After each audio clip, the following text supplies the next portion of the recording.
Hello. Hi, all our spooky friends, and welcome to Storytime with the Scariest Podcast. Woo! I'm Robin Grace, and this is Adam Diaz. Hello. And we're here to read you some homegrown horrors today. You know what my favorite part of all the episodes are? My favorite part is that awkward silence where the curtain has come up and Robin's waiting to say hello to everyone, because I'm like, this just feels like it's lasting an eternity. And then finally she says it, and I'm like, I feel like it wasn't that long. But, it's like a second. It's like a second, but it's the longest second because I'm like, has she frozen? Is this all going downhill? What's about to happen? But like Robin said, we are going to be doing the homegrown horror stories that you folks have sent us. And for those of you who don't know what those are, it's like a spiritual or a spooky or a ghost story or something really fun. Paranormal experience. Paranormal, stuff like that, that you want to share with us. And if you have something that you would like to share with us, you can email us at storytime@scarish.com. You can also go to scarish.com and click contact us. And there's a form that you can fill out and send it directly to us, which has been working really well. And you guys have been sending us lots of stuff. And if you want to go the Facebook message route, facebook.com/scarishpodcast is where you can find us. From there, you can join the Scarish Spooky Friends group if you want to post your story to the wall, or whatever it's called, and get some instant feedback from the community. You can also join Discord if you would like. I see someone saying Robin's hair looks awesome. I was telling her she looks really good this show. So you're welcome to everyone watching us live.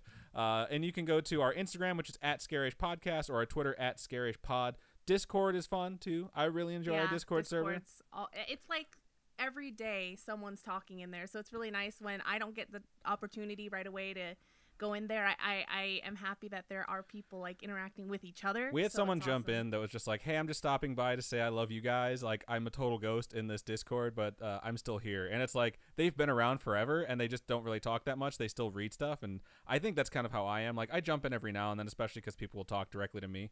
But it's not an obligation, and you can just kind of stay in touch with the community, which is really fun. Yeah. Best way to find the Discord server, go to scarish.com, and if you scroll down on the right-hand side, all of our social media links will be right there, so you guys can just click the Discord icon and join us, which is super fun. So cool. That said, I think I'm going to go first for the first homegrown horror of the show. Is that correct? Yeah. Okay. So this first one's subject is The Dream. Nope, it's a nightmare, I think. So that's the title. That is the subject. Okay. Yeah. So I don't know. They don't really know what this is about. So let's find out. And it starts out like this. Hello, Adam and Robin. Hello. Hello. And then also after that it says hello again in like quotation marks. So it's like hello.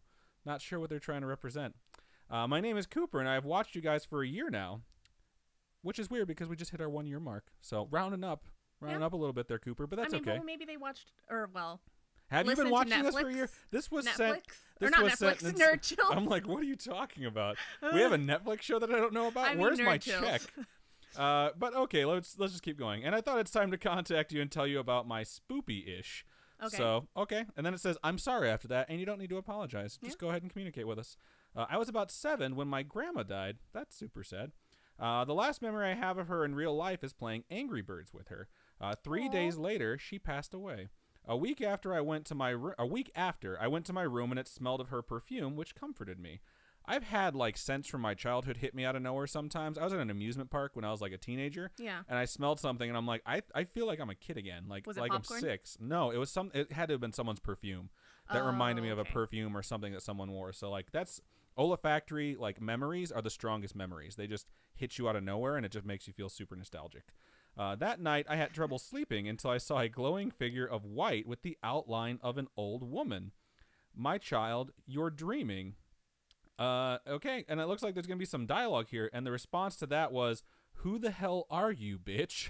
Which just seems kind of rude if they look very angel-like to go with who the hell are you, bitch. But hey. Everyone's got baggage. Everyone does. After I said that, the room got dark. The figure then said, we aren't alone. Who the hell can be in the room other than this ass who entered my dream without consent? And they reply to this figure, who else can be here? After I said that, she dimmed and a dark light came from another corner of my room. I looked back at the good ghost and I saw her figure. And then this is dialogue again. Grandma Dee Dee? And then the figure responds, yes, you must run now. I will follow. So this is just a super intense, really vivid dream after someone passed away. As soon as she said that, she grew dimmer and more transparent. I looked back to see the dark ghost, and they were brighter in a darker, brighter kind of way, which I don't know what that's like. I just imagine, when you first start some video games where they're like, adjust the brightness. Yeah. Adjust the brightness So till you this can logo just is see this just barely little- visible. yeah. Every time I see that on a video game, like, fuck you. And I adjust the brightness all the way. I'm like, there's nothing I won't see. Because The Walking Dead, the Telltale game, it Yeah. did that shit. And there's one point when you're walking through like a sewer or a basement, and I couldn't see a fucking thing. And after that, I was like, you know what? I'm adjusting that scale all the way up. So apparently this ghost is adjusted its scale all the way up to be super bright while being dark. Okay. I got up about to run, and before I got off my bed, the spirit's mouth opened 5 fucking feet, and they screamed in the most terrifying voice, "Your time is sooner than you think. Accept your fate." And then, What? yeah, that's super creepy. And this is the response: "Who the fuck are you, and how do you know my name?" I don't think I would respond. I think I would just run and not come back. Stop stalking me. Right? You're obsessed with me. Oh my. And without opening its mouth, the air whispered as if he was the air, "I know everything about you." Shout out to Sammy Lynn, who just subscribed. We appreciate that. Let me see. Where was I? Okay, I got up and bolted the fuck out and fell down and down and down and then black. Then I woke up. Okay, so this was a dream, and it just seems like it was super horrible. My pictures of me and my friends were cut face out. So apparently they woke up and they had faces cut out of their pictures. That's My really sheets on my creepy. bed were ripped, and there were scratches on my body. The most scary thing was on my arm, and was scratched out, and this is all in caps: "Sooner than you think, bitch." Which It sounds sounds like Scary Terry. Let's be honest, you're being haunted by Scary Terry you can run, but you can't hide, bitch. from Rick and Morty, and it seems very unlikely. Anyway, I have more scary stories. Robin's drinking, by the way, everyone, so she seems a little loopy. It's because she's having alcohol tonight, which we should probably do more often. Anyway, I have more scary stories, and just to torture you guys, I'm going to say email me back, and I will send more. Please give my YouTube channel a shout-out, Sea Monkey, as in the letter C and then the word monkey. So we just did that. I've done 2 Ouija board videos, and after the second one, it disappeared. So it sounds like someone stole it from you because they don't want you to keep doing it. Quick thing before I go, it would be dope if you read this live and put it on Spotify. Well, we just got done reading it So live, it'll be on Spotify. and it will be on Spotify. So there you go. So that's the end of my first one. And I will say that I appreciate everyone's opinion when they tell us like what they think of our stories. And like we've said before, it is up to the audience to decide. Yeah. We're just the conduit that's going to read you folks what gets sent to us. Some of them come in, and we've had like them been vetted before, where it's like, this one doesn't really seem like a story as much as it seems like a short story. Yeah. And so when that stuff happens, we leave it up to basically my mom. And shout out to my Aunt Ree, because she helped edit today. Yeah. Oh, it's like guest. Yeah, we had a guest editor. a guest production assistant. But yeah, we leave it up to them to let us know, like, hey, like, we sent you the stuff. Like, if anything gets left out, they let us know why, and then we'll respond accordingly. And that said, I want to give one quick shout out to everyone who's watching us on YouTube and Twitch, because as you guys know, we provide a little bit of extra content for the live streams and more personal opinions on that one. And I will say that last story, if you were sitting there thinking, this is kind of bullshit, I understand that, but I'm still going to read it to you guys so you can hear it. You know what I mean? Yeah. Because let's be honest, that's a lot of fucking letters to carve into someone's arm without them waking up. I've written on people's faces and stuff like that, and you run out of real estate really fast. So that's a really long message to be said. And I don't know, Scary Terry has all those claws, so who the fuck knows? Let's give a quick... Girl Panic's like, aw, bitch.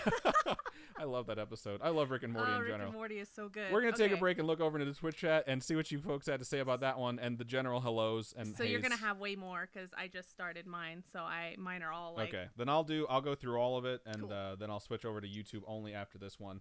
We didn't get started until like 2 minutes before the show went live.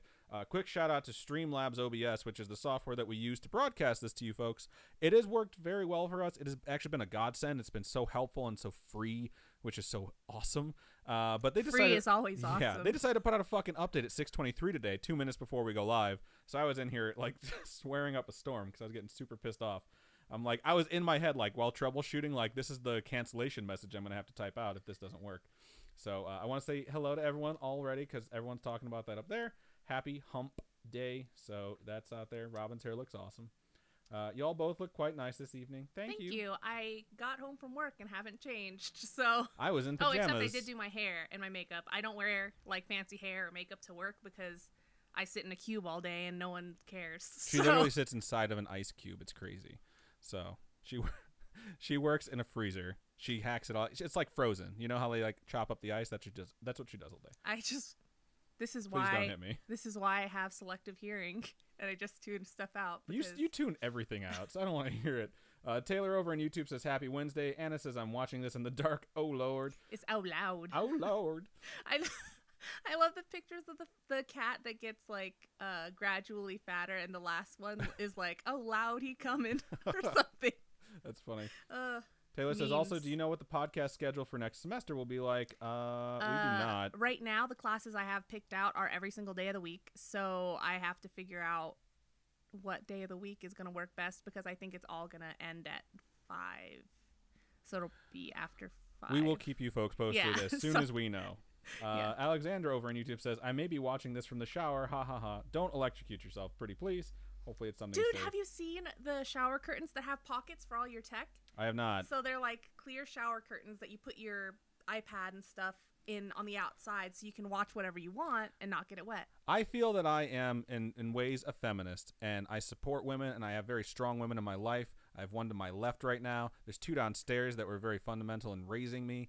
And that said, I'm going to go ahead and say without knowing a fucking thing that a dude was the one who invented put your tech into your shower curtain. Because let's be honest, an extra free hand and some water protection for a cell phone. Oh my God. That idea came from a fucking guy. That's all I'm saying. Anna says, thankfully it's not midnight. LOL. Swampy Boy, during the story, I'm pretty sure, said, what the fuck? Which I agree with. Girl Panic also agrees with me when it comes to turning up the brightness. It's so fucking annoying.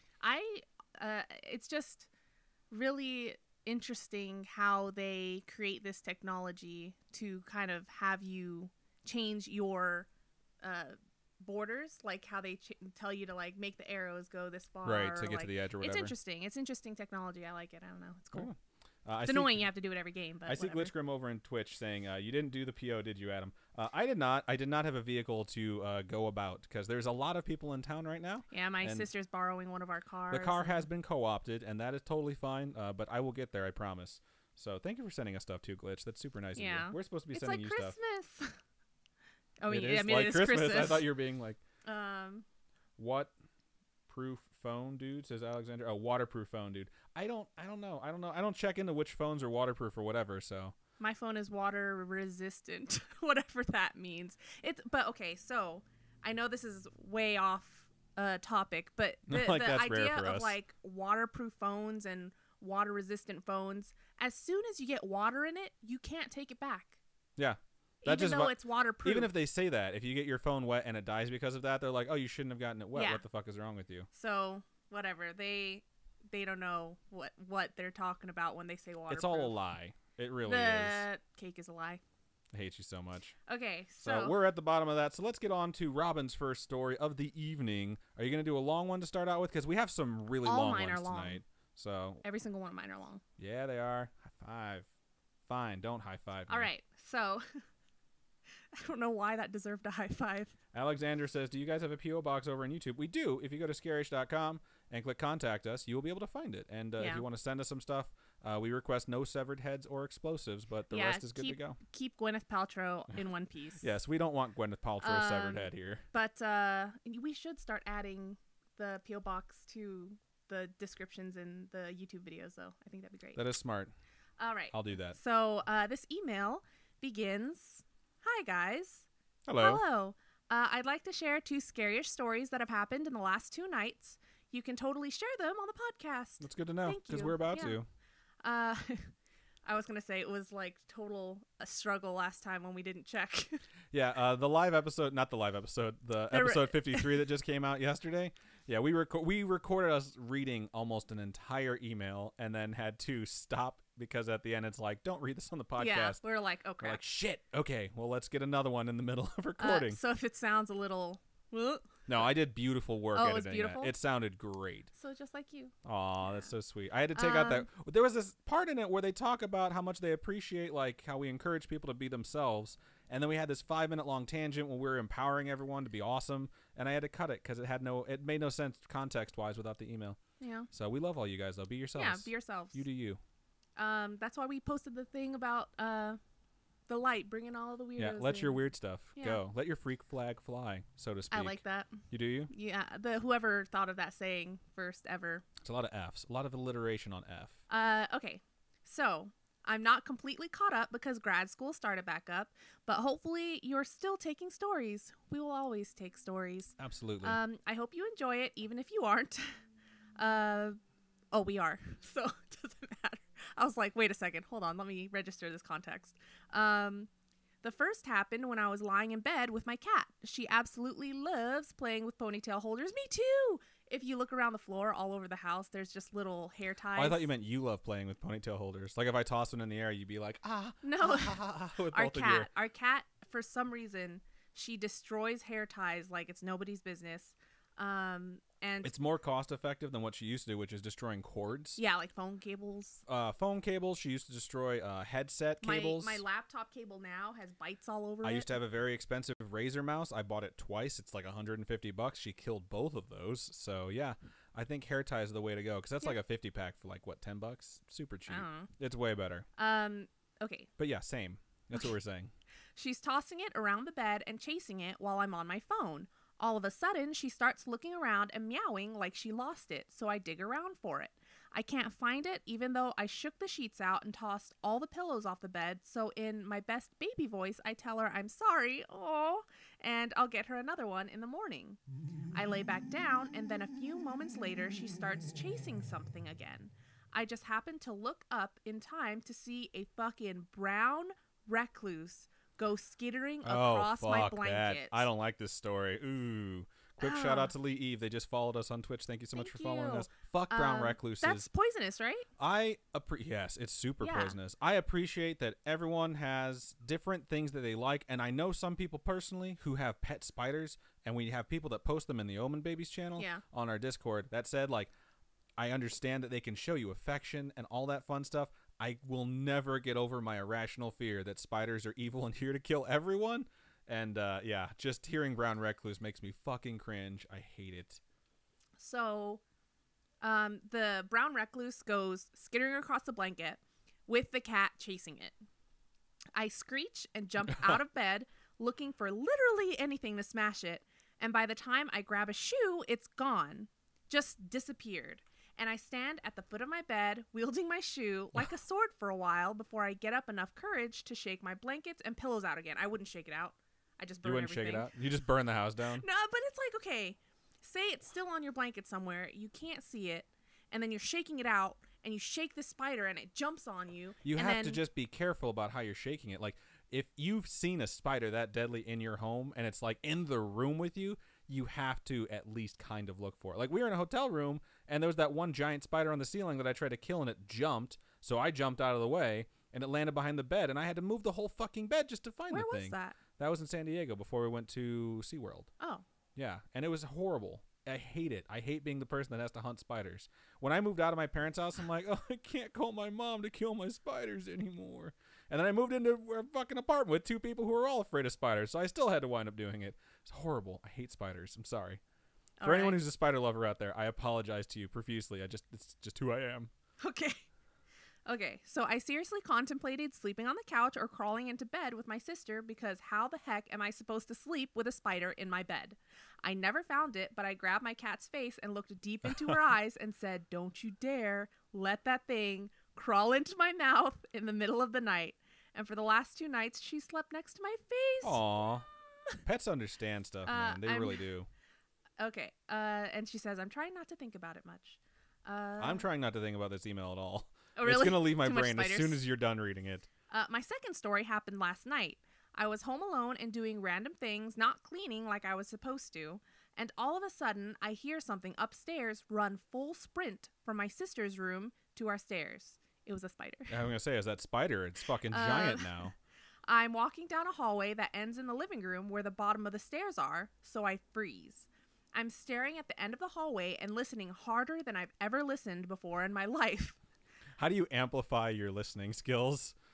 Robin's cupping her ears for those of you that are listening. I was thinking like trying to strain by like, I don't know, like clenching your jaw really tight. I don't think there's a way to like really focus on it no, except that's like how mentally. You do it. Or you put the cup. You put the cup where? On your ear. But she's just in the middle of nowhere, so she can't put the cup anywhere. She's just going to put cups to her ears? So you use your hands. Okay, so just put a cupped hand behind your ear is what you're saying. Yeah, that's why our ears are shaped the way they are. You know that, right? Sure, yeah. That's why dog and cat ears are like this. They're like little satellites. Are they? Yeah, because it catches the waves, the audio waves. I wish our ears could move around like dogs and cats, because they can just like adjust to the side like 90 degrees. Like, I heard something there, and their ears just move. Yeah. Just keep reading. Okay. I lost my spot. Hold on. Okay, we're all holding on. Swampy Boy over on YouTube says, I have 4 tarantulas and 4 jumping spiders. You're just good for you. Someone out there has to love these creatures, and I can't do it, and I'm very ashamed of myself that I can't. Then I just can't. I'm telling you, man. They fucking creep me out so much.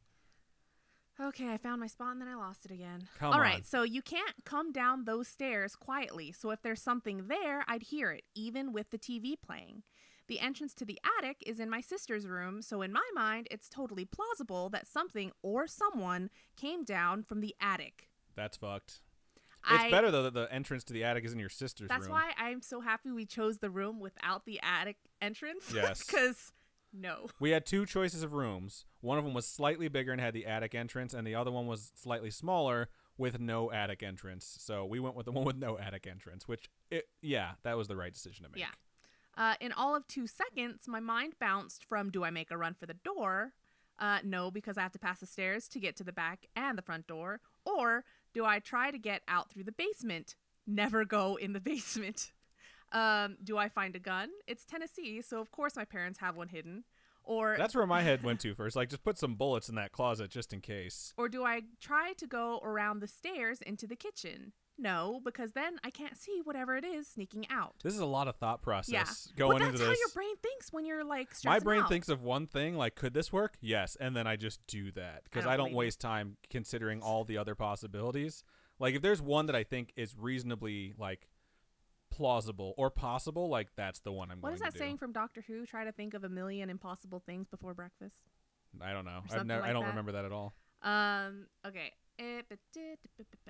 Okay, I just happen to be standing next to our house alarm, so I make myself put my hand next to it in case I need to press send the cops now button. That's smart. That's very smart. Through this whole thing, though, my cats are laying in the middle of the living room floor, completely relaxed. Their ears aren't even perked up. Oh, we were talking about cat ears just a second ago. We were. It was a really long tangent. I hear the running again from my sister's room to the stairs, and again, I nearly jump out of my skin. But my cats don't move. I know I shouldn't base my survival on my cat's instincts, but denial is strong in this one. So I inch forward and poke my head around the corner, and I see the TV playing a random video from where I had been watching YouTube videos from earlier in the night.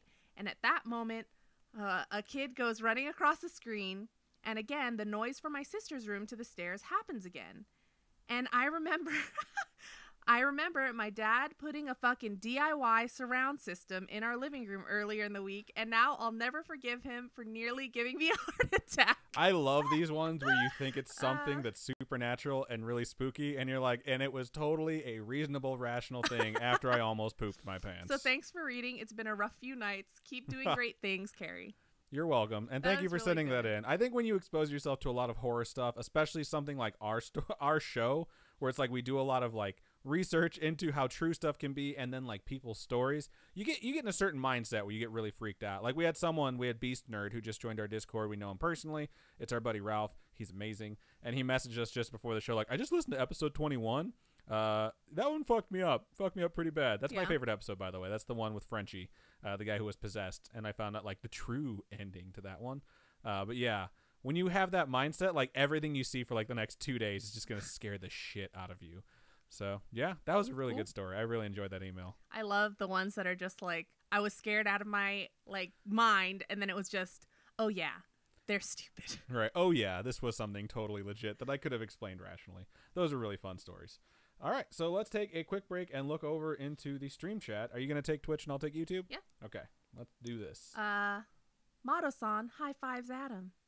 I didn't realize you could do that. How do you do that? It's purple. The words are purple. How do you... I want to... Teach me. Okay. Let's see. Glitch says, what's in the box? And rip to your Razor Mouse.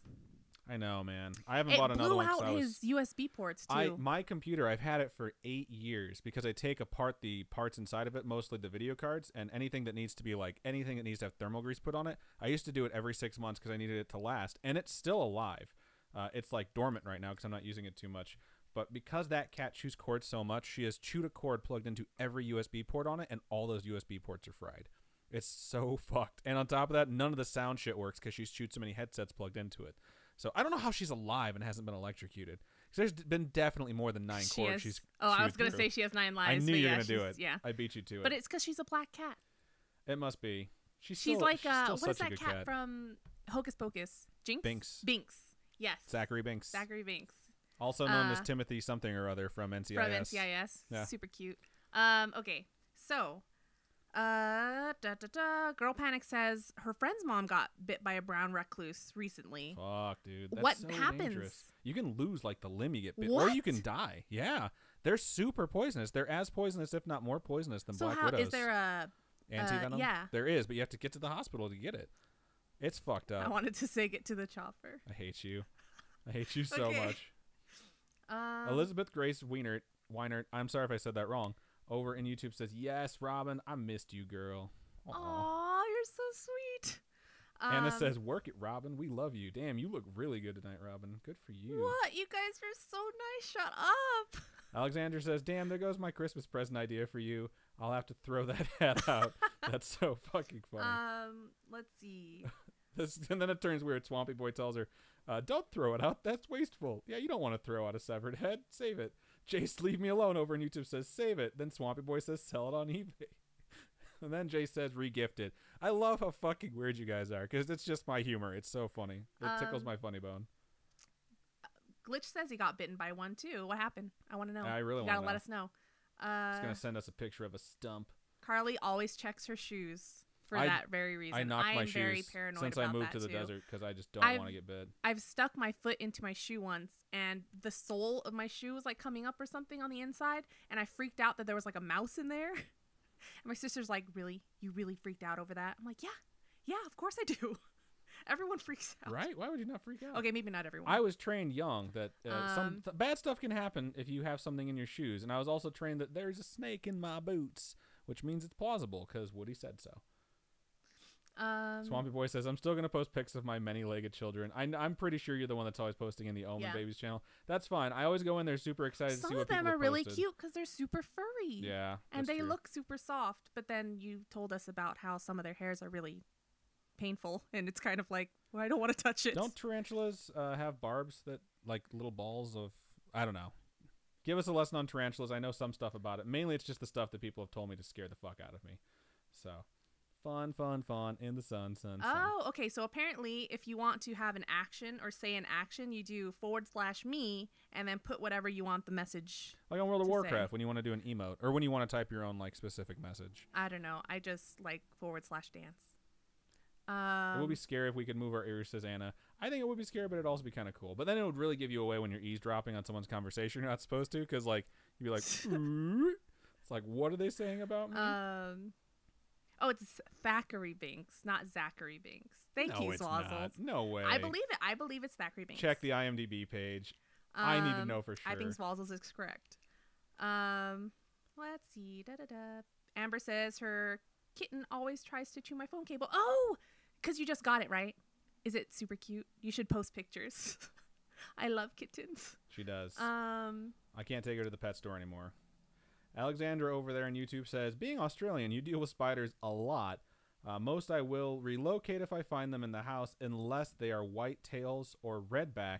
If it's a redback outside, I'll leave it, but white tails die. Wow. So I've never heard of those. I'm guessing that they're very dangerous. All I know about spiders in Australia is that you guys have the bird spider, right? Which is big enough to kill a bird, which is horrible. And then the huntsman spider, and then it also rains spiders occasionally there. Which is just so fucking terrifying. If you camp in Australia, it's a rule not to leave your shoes outside the tent because snakes will use them to sleep in. Yeah, that's legit. I believe that. I'm okay with snakes, I think. Are you okay with snakes? Or are you like... I actually am okay with snakes. I'd be okay with snakes. I say that until I see one in real life. Apparently it actually is Thackeray. What? Yeah, it's fuck? Thackeray. Factory Binks. Jay says, bro, I just remembered I have a scary Christmas story. That seems appropriate. You got to send it to us. Send it to Email us. Email it to us. Or use the new thing that we have on the website. Yeah, contact us. It was so funny. I made that thing and I was like, I think this will work. And I was showing it to Robin. And as I was showing it, like 2 people used it. Yeah. I was like, we haven't even announced this thing yet. And people just went to the website and were like, oh, look at this. This is convenient. So right on. Okay. Glitch says brown recluse will literally eat your skin away. Yep. So he had to go to the hospital and it left a scar. I believe it. That's fucking crazy. That's scary shit. Are you through your Twitch chat? Yes. All right. Well, I'm going to move on into my second one of the evening. And this one's subject is Creepy Shadow Man Won't Let Me Sleep, which sounds great. And my aunt told me, passing in the hallway, Creepy Shadow Man's scary. So here we go. I'm scared now. Hey, Robin and Adam. Hey. Hello. Love the podcast. Thank you so much. We appreciate that. I'm only on episode 7 at this time, so I'm sure you kept going and we ruined it. Well, hopefully you're getting caught up and taking time out of your day to listen to it. Let's hope you haven't abandoned it yet, but who knows? So I don't know if you've talked about sleep paralysis. We have. I think it was one of the first things we talked about, in fact. When I was about 10, we moved into a new house. I remember always feeling weird when I was alone during the day and scared at night to the point where I would rather sweat my ass off hidden under my giant comforter than have any bit of me exposed to the darkness. Because as we've talked about on the show before, blankets equal shields. That's just how it fucking works. Unless it's The Grudge, in which case you're under your blanket and then the thing comes out from under the blanket and like you see it like on top of you. Have you ever watched The Grudge? I have, but I don't remember anything of it. Yeah, where she goes to her apartment and she hides in her apartment and she hides under the blanket and the girl... And The Grudge? The girl from The Grudge. The Grudge. Just call her The Grudge. Is under the blanket and comes out from like whatever universe she's from under the blanket. That's fucked up. Yeah. Or like in New Nightmare, which is the Freddy Krueger movie. Oh, okay. Where like the portal to the other side is like at the foot of the bed. That's really cool too because like the kid knows it and he keeps putting his like stuffed animal, which is a Tyrannosaurus Rex. He sleeps with it and he keeps putting it underneath his blankets at the foot of his bed and his mom doesn't understand why. And he tells him like, oh, Rex keeps the bad man down there. Oh my God. And so when she loses the kid and she can't find him, she like pulls the blanket up and Rex is at the foot of the bed and he has 3 slashes across his side. Oh my gosh. New Nightmare's fucking scary. Like I know a lot of the Freddy's got really silly, but New Nightmare fucked my shit up. We gotta watch it. The original fucked my shit up too. I will get back to this email. Really quickly, I want to give a shout out to Alexandra over on YouTube. She says, I hope all my messages aren't annoying. If I don't write stuff when I think, I promise I'll forget. No, that's what we want from you guys. We want you guys to interact. The whole point of the messaging, the chat room is like interact with each other, make friends. Like we got the whole Golden Girls crew going on. You're gonna say right girl now. on girl. I was like, where was I for this shit? So there's the whole Golden Girls crew. I love watching the messages scroll by while we're reading because we know there's a lot of interaction between emails and just talking to you guys is the best part of doing these live. Yeah, getting to know you, getting to know all about you. I hate you so much and myself. Okay, I'm gonna get back to this email. So they felt weird. They felt safe hiding under the giant comforter. They wouldn't expose themselves to the darkness. Okay, so we're going to keep going. The feeling of terror at night in the dark continued until I was about 13 and experienced my first bout of sleep paralysis. Okay. I woke up in the middle of the night, pinned to my bed, on my back, unable to move. Sometimes that's a good thing. I was able to look down to see a large shadow that looked like it was humped over the foot of my bed, slowly moving towards me. No. I immediately closed my eyes and told myself it wasn't real over and over again as I felt the weight of whatever this thing was slowly moving towards my face. Shout out to ChessyCat98 who just subscribed for the 3rd month in a row. Thank you so much. I must have fallen back asleep because the next thing I remember is waking up the next morning scared out of my mind. That's my least favorite part of sleep paralysis is like trying to stay awake and knowing you're going to fall back asleep. Because sometimes I convince myself if I fall back asleep, I'm going to die. Which is just something you need to not do. So don't do that. Yeah. That's what I do, and I had to like train myself to stop doing it. Okay, so they woke back up. I lost my place. Vamp for me, Robin. I need to find my place. Vamp it up. Vamp it up. I hate you so much. If you guys haven't watched Camp Dakota, it's actually surprisingly good. It's cute and cheesy. A lot of the things I've been exposed to by Robin and Robin's sister, that is probably one of the best things that I've watched. Camp Dakota is actually really good. It's just so cute. And Grace Helbig, shout out to you. If you ever want to collab on videos, I'm down. Collab? Wow. She's just so funny, and I think she's adorable. And she's funny and charming and very, very pretty. Yeah. So you guys would really get along. This continued nightly for the next 3 years. Nightly. Oh my gosh. I would be afraid to go to sleep. I would too. It slowly started to happen less and less as I got older until it just stopped one day when I was about 16 or 17. Skip to 10 years later. Shout out to A-Train6781 for following us. Skip to 10 years later. I'm sleeping in that same room. Nothing new going on. No. I've got a pet rabbit. Oh my God. I've got a pet rabbit. Professor Bun Buns. Oh my God. Which is just such a good name. The names are perfect. And my dog Max, which is a good name, but not as good as Professor Bun Buns. And these animals are sleeping with them. I'm woken up by the bunny thumping and my dog sitting at the foot of my bed. I used to be woken by my bunnies humping. Nice. It was horrible. Not thumping, but humping. No, it was legit. And it's just like, ugh. So they're woken up by their bunny thumping, not humping. And Max the dog sitting at the foot of the bed, staring into the dark corner of my room next to my door. No. In parentheses, my only exit right next to the light switch. Growling. Max is growling. And then Max, and then in italicized, so slanty words that are even scarier, Max never growled at anything. Until now. I sat up and grabbed my phone to switch on the flashlight and catch a glimpse of a black shadowy figure slinking towards my bed. No. I Superman jumped off my bed thinking if something was under there, it wouldn't be able to grab me if I jumped far enough away and switched the light on. There was nothing there. Dude. I slept with the light on for the next few days. You couldn't fucking pay me to sleep in that house, let alone that room. No fucking way. I would call the cops and file a police report like someone was in my fucking house. When I finally went to bed with it off, I woke up in the middle of the night, pinned to my bed, unable to move. No, man. I looked directly up at where my ceiling fan should have been, only to see the black, empty, shadowy face of something staring back down at me. I tried to scream, but no sound came out. I closed my eyes and tried to fight to move when I heard in a slight whisper, "Did you miss me?" Shut up. Shut up. Shut up. I have no goosebumps. Way. No. I closed my eyes and started to cry. Almost instantly, I was able to move again and got the fuck out of my room and spent the rest of the night in the living room with all the lights on. Yeah. I don't know what this thing is or where it went for 10 years, but it hasn't left me since. No, I've never told anyone about this thing that follows me. I moved out with my boyfriend a few years ago, and he has no idea about what happens to me at night. I've tried multiple ways to get rid of it, but nothing seems to work. No. It's not so much scary anymore than it's inconvenient because I just want to get a solid 8 hours of sleep without some creepy shadow man messing up my sleep schedule. Keep up the good work. You guys are awesome. That's frightening. That is frightening. And I'm so sorry you have to deal with that. Thank you for sending horrible. that in. Because like when people say stuff like, I've never told anyone about this before, it's typically because you think someone else isn't going to believe you.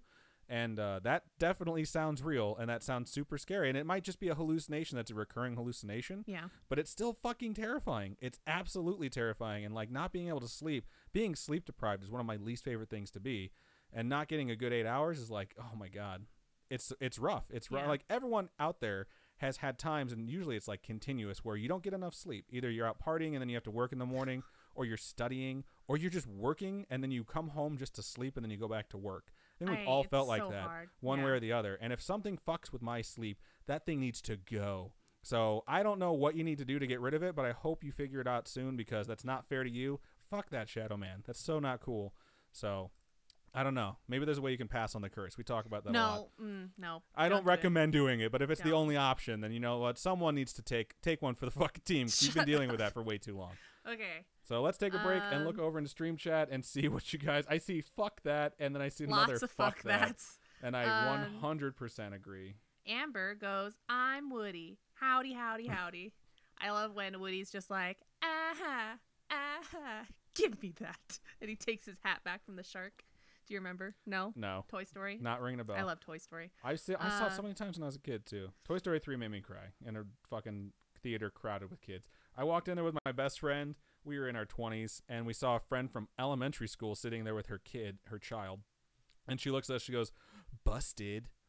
And I'm like, there's kids in the room, but in my head I'm thinking like, fuck you. This movie is for me, not that kid. It's like The Incredibles 2. Yeah, where it's like, don't bring your fucking kids here. Like, it's for us. Yeah. It's just how it goes. Like, Lion King remade, I cannot wait to watch the children. I can't wait to watch the children in there when fucking Mufasa eats it. I'm just gonna be staring at him like, yeah, you're gonna learn pain today, motherfucker. I'm not gonna say it. I'm just gonna watch and enjoy every bit of it because I watched that shit when I was 7 or 8, and that's like that fucks your shit up. You think like, oh, he's gonna be okay, and then fucking Simba puts his head under his paw and he just doesn't get up. Have you ever seen The Land Before Time? Yeah. That was sad. Land Before Time, super sad. So sad. Oh man, spoilers of what 80s movies. Yeah, right. You guys should have seen this shit by now. If you haven't seen Lion King yet, I just saved your heart a little bit of heartbreak. And you guys should check out Land Before Time. Dinosaurs. You can't say no to dinosaurs. I love dinosaurs. Zwalzels asks if The Grudge is the one with the meowing boy. It is. At least I think it is. I'm pretty sure it is. And I get The Grudge and The Ring, and I think there was one other one that was super similar too. I get those mixed up a lot. The Grudge is so scary to me. Is so scary because it's just she couldn't escape it. Also has Sarah Michelle Gellar, Buffy. You cannot. That's what happens like after Buffy ends. Actually. Oh yeah. Yeah. That's what happens. 100% true. Oh yeah, she escapes Sunnydale or whatever and goes to Japan and dies. That's how that ends, right? She dies, or no? She doesn't die. She dies in the second one. She dies like right away in the second one, right? What? Spoilers. Second one. Yeah, there's a second Grudge. Grudgier. Oh, and then the third one is saying. Grudgist. I'm pretty sure. Oh. Like taking her and taking the Taken 2 the Tookening. Taken 3 the Takening. I can't remember how it goes. Okay. It doesn't matter. Hello, Kaylee over on YouTube who gives us a shout out. Hello. The Grudge is really good. If you guys haven't seen it, go see it. The Japanese one, Miss Deezy says, it's called Ju-on, so go see that. Boop, boo, doo, doo, doo, doo, da, da, da, da, da, da. I love you covering Dead Air. I need to make an album of it. I'm going to do it one of these days. Everyone's saying that the kid from New Nightmare is scary. And Swalzel says it's the same kid as in Pet Sematary. It's true. Really? Yeah. I haven't seen New Nightmare, so I wouldn't know. Caitlin, but just the fact that the kid in Pet Sematary slashes the guy's ankle, fucked up. Sometimes dead's better.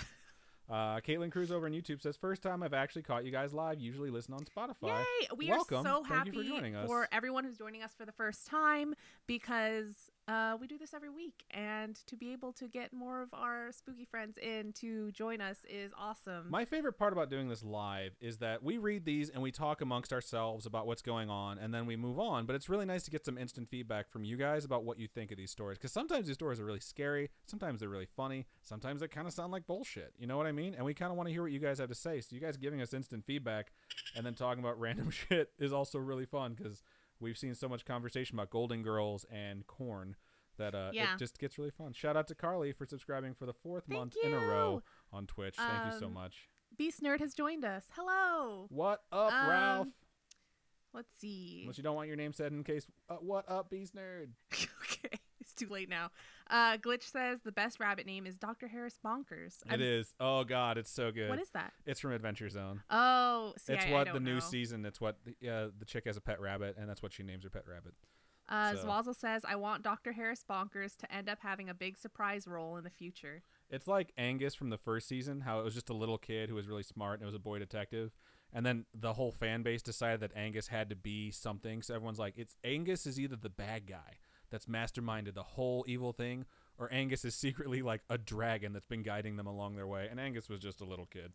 And I think that's how people are with Dr. Harris Bonkers now, which is it's just a fucking pet rabbit on a D&D podcast. Well, we had a game of D&D, and I ended up taking a kid and wanting... She kidnapped a kid. I didn't kidnap him. I gave him some yarn. I'm always the DM, and they always do the shit that is so hard. It's like, it's not just like, I got to figure out how we're going to handle the storyline-wise. It's just like, what the fuck is wrong with you guys? What? I saw Meadows join in earlier. Meadows knows exactly what I'm talking about. Karakakos! There was a quest that these fuckers went on, and I'm the DM, and I'm like, look, this is all it is. Like, the mayor's son has been kidnapped. Go get him back. Which, in your mind, you're like, okay, you can get favors with the mayor if you get these kids. Somehow, and I'm not going to say who came up with this idea, probably Robin, but they decided they were going to kidnap a kid from a different village and try and pass him off as the other kid with spells. That wasn't you. The one where I steal a kid is from a different game. It was game. ridiculous. It went down this whole thing of like, okay, well, you can't do that because someone will know it's not the kid. Then they're like, what if we burn him beyond recognition? So they try and kidnap a kid. They murder a whole family accidentally. Someone finds out it was bullshit, and they wind up having to burn a whole town to the ground. And then after that, someone's significant other was like, I can't play this anymore. You guys are so fucked up. And that was the last time they played with us. The one that I played where I stole a kid, I was cat character. A tabaxi. Tabaxi, You're a kitty cat. And so I rolled just amazing rolls and got this kid to follow me. And it was great. And I gave him my yarn that I had in my pocket because I'm a cat. And that's so true. He was just, I was going to raise this kid. I gave him a knife and everything, told him we were going to avenge his parents. It was great. His parents weren't dead, by the way. So. Oh. Alexandra over on YouTube says, I love Adam's subtle, cute compliments to Robin. I'm glad someone notices them because a lot of times what compliments? It doesn't matter. Okay. All right.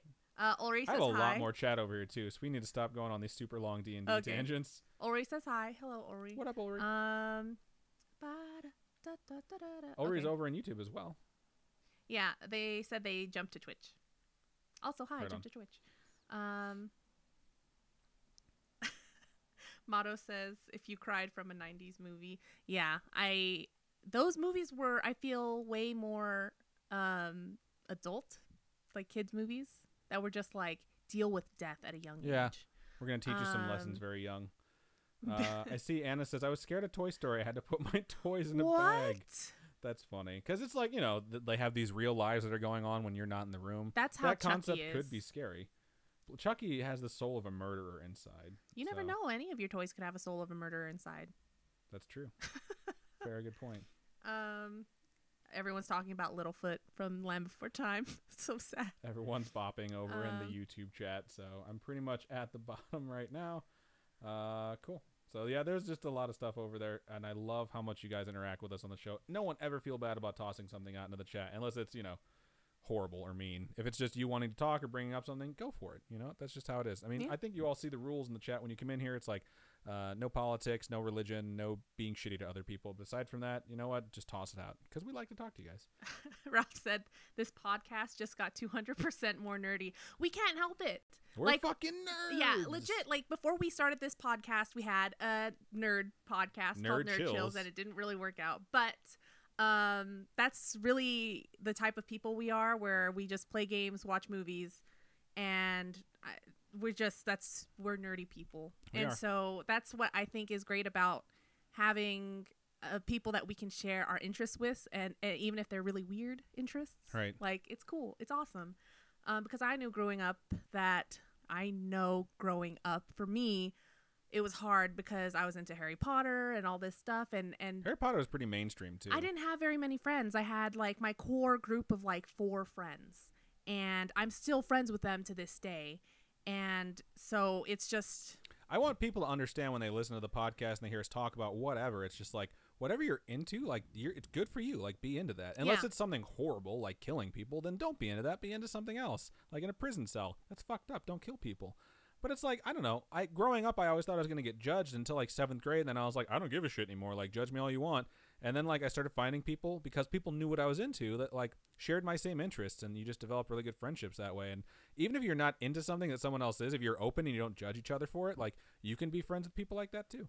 Yeah. So I don't know. I just think people should no one should ever be ashamed of the things that they're into, because like Swampy Boy over there, like, he's into spiders. Like, fucking good. Like, that's a good thing. Like, I'm not shaming you. I'm just saying, like, they creep me the fuck out, but share it all you want. Like, because I don't think anyone should have to, like, hide who they really are just because someone else's comfort might be upset. Fuck them. That's all I'm saying. Like, be you. So I think that's everything I have over here. Yeah. So. A-Train says our D&D stories are like some Game of Thrones shit. Our D&D stories are fucking crazy. We were about this close to starting a D&D podcast.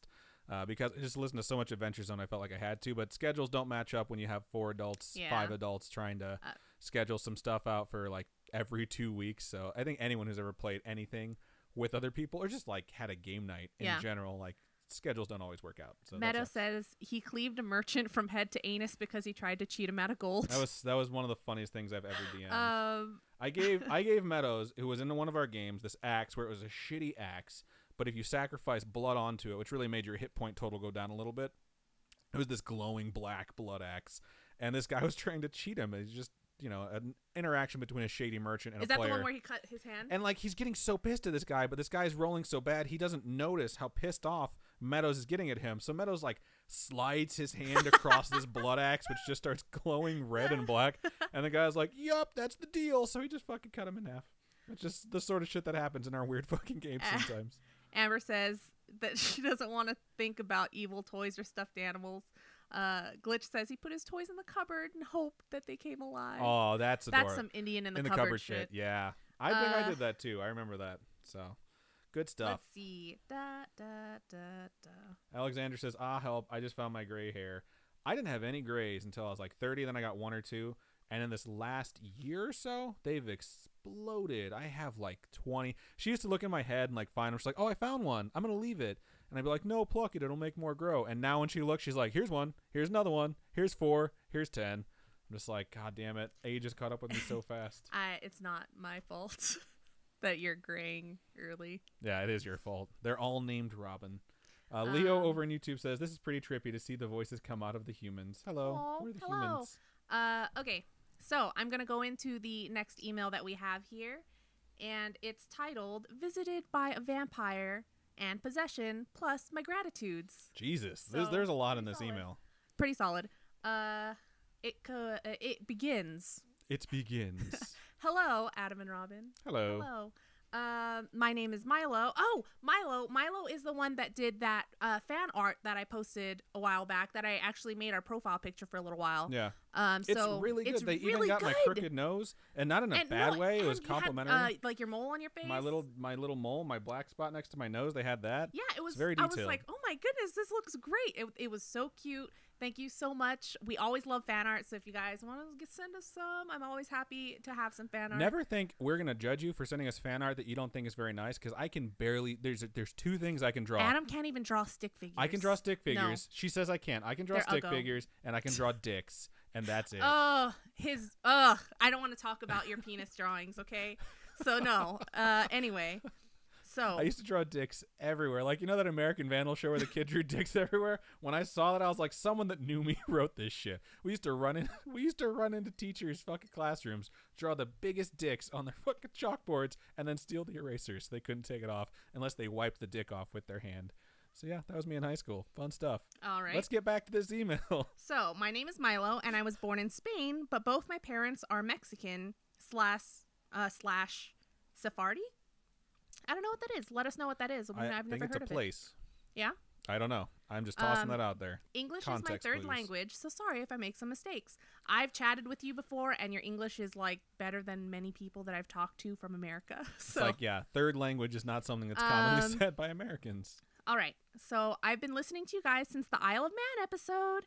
And it's episode 4 or 5. Yeah, it's early on because I remember because Sam was our first fan. Yes. Yeah. Oh, shout out to Sam. Sam, we love you. And I really wanted to thank you for your job because I was going through a really rough time trying to deal with studies and my mental health at the same time. I pushed myself way too hard and set unrealistic expectations when I clearly couldn't handle it anymore by myself. And it got so bad to the point that I almost ended my life. That's rough. Don't ever do that to yourself. Please don't. Like, just take stuff off your plate. Yeah. My sister got to that point when she was going to law school. Sorry, I'm going to share your personal information. Liz is going to be like, what the fuck? But she was pushing herself so hard to try to make our parents happy. And she was going to law school, and she just hated it. And she hated it so much, and she was getting stressed because she was building up on all these student loans. And it just wasn't for her. And she told me, like, dude, I really want to fucking kill myself because I feel like a failure and I can't make my parents happy. And so eventually, like after 2 years or something, she decided, like, I'm quitting law school. I can't do it anymore. And now she's way happier doing what she actually likes. So I feel like people are always afraid because they're going to be judged by someone, like, regarding, you know, what choices they're going to make. And I don't think I've ever been more proud of Liz than when she did that. Yeah. And honestly, it's like when you're in places like this, like you're describing, like the email's describing, it's not even the expectations you're setting for yourself necessarily. It's the expectations you feel like someone else is putting on you or someone else is putting on you. And like, this is the most basic way I can say this. Like, it is your life. Fuck anyone else. Like, what you want to do with your life, if you know you're not doing what you want, everyone literally has the opportunity to just say, fuck this, I'm going to do something different. And you might change your path, and it might be harder because of that, but you might enjoy it more. It's not easy to say, like, I'm just going to quit my job or change my major because it's going to be difficult, and there's bumps in the road that you're going to go through. But I've never been happier than when I made major changes in my life that have made my life more difficult just because I knew I was on the right path finally. Like, you can walk down an easy road that you absolutely hate and it can just destroy who you are, or you can go down a bumpy road that's really rough and be like, this is exactly where I fucking want to be. And like, anyone who begrudges you for doing what makes you happy, fuck them. Yeah. You might be in a culture that doesn't let you say that to them, so I will say this on your behalf. Fuck them. You take care of yourself first and foremost. So, okay, let's get back to this email. Sappy stuff aside. I don't want to be exaggerating or anything, but I really felt like you were there by my side and you helped me a lot by bringing me entertainment and something to listen to where I could avoid my suicidal thoughts. That's really great, and I think everybody should have an outlet like that. I'm really glad we can be that. I've been meaning to mail you for months, but I was very busy with classes, and I procrastinated a lot this summer. Who doesn't? I mean, I'm procrastinating.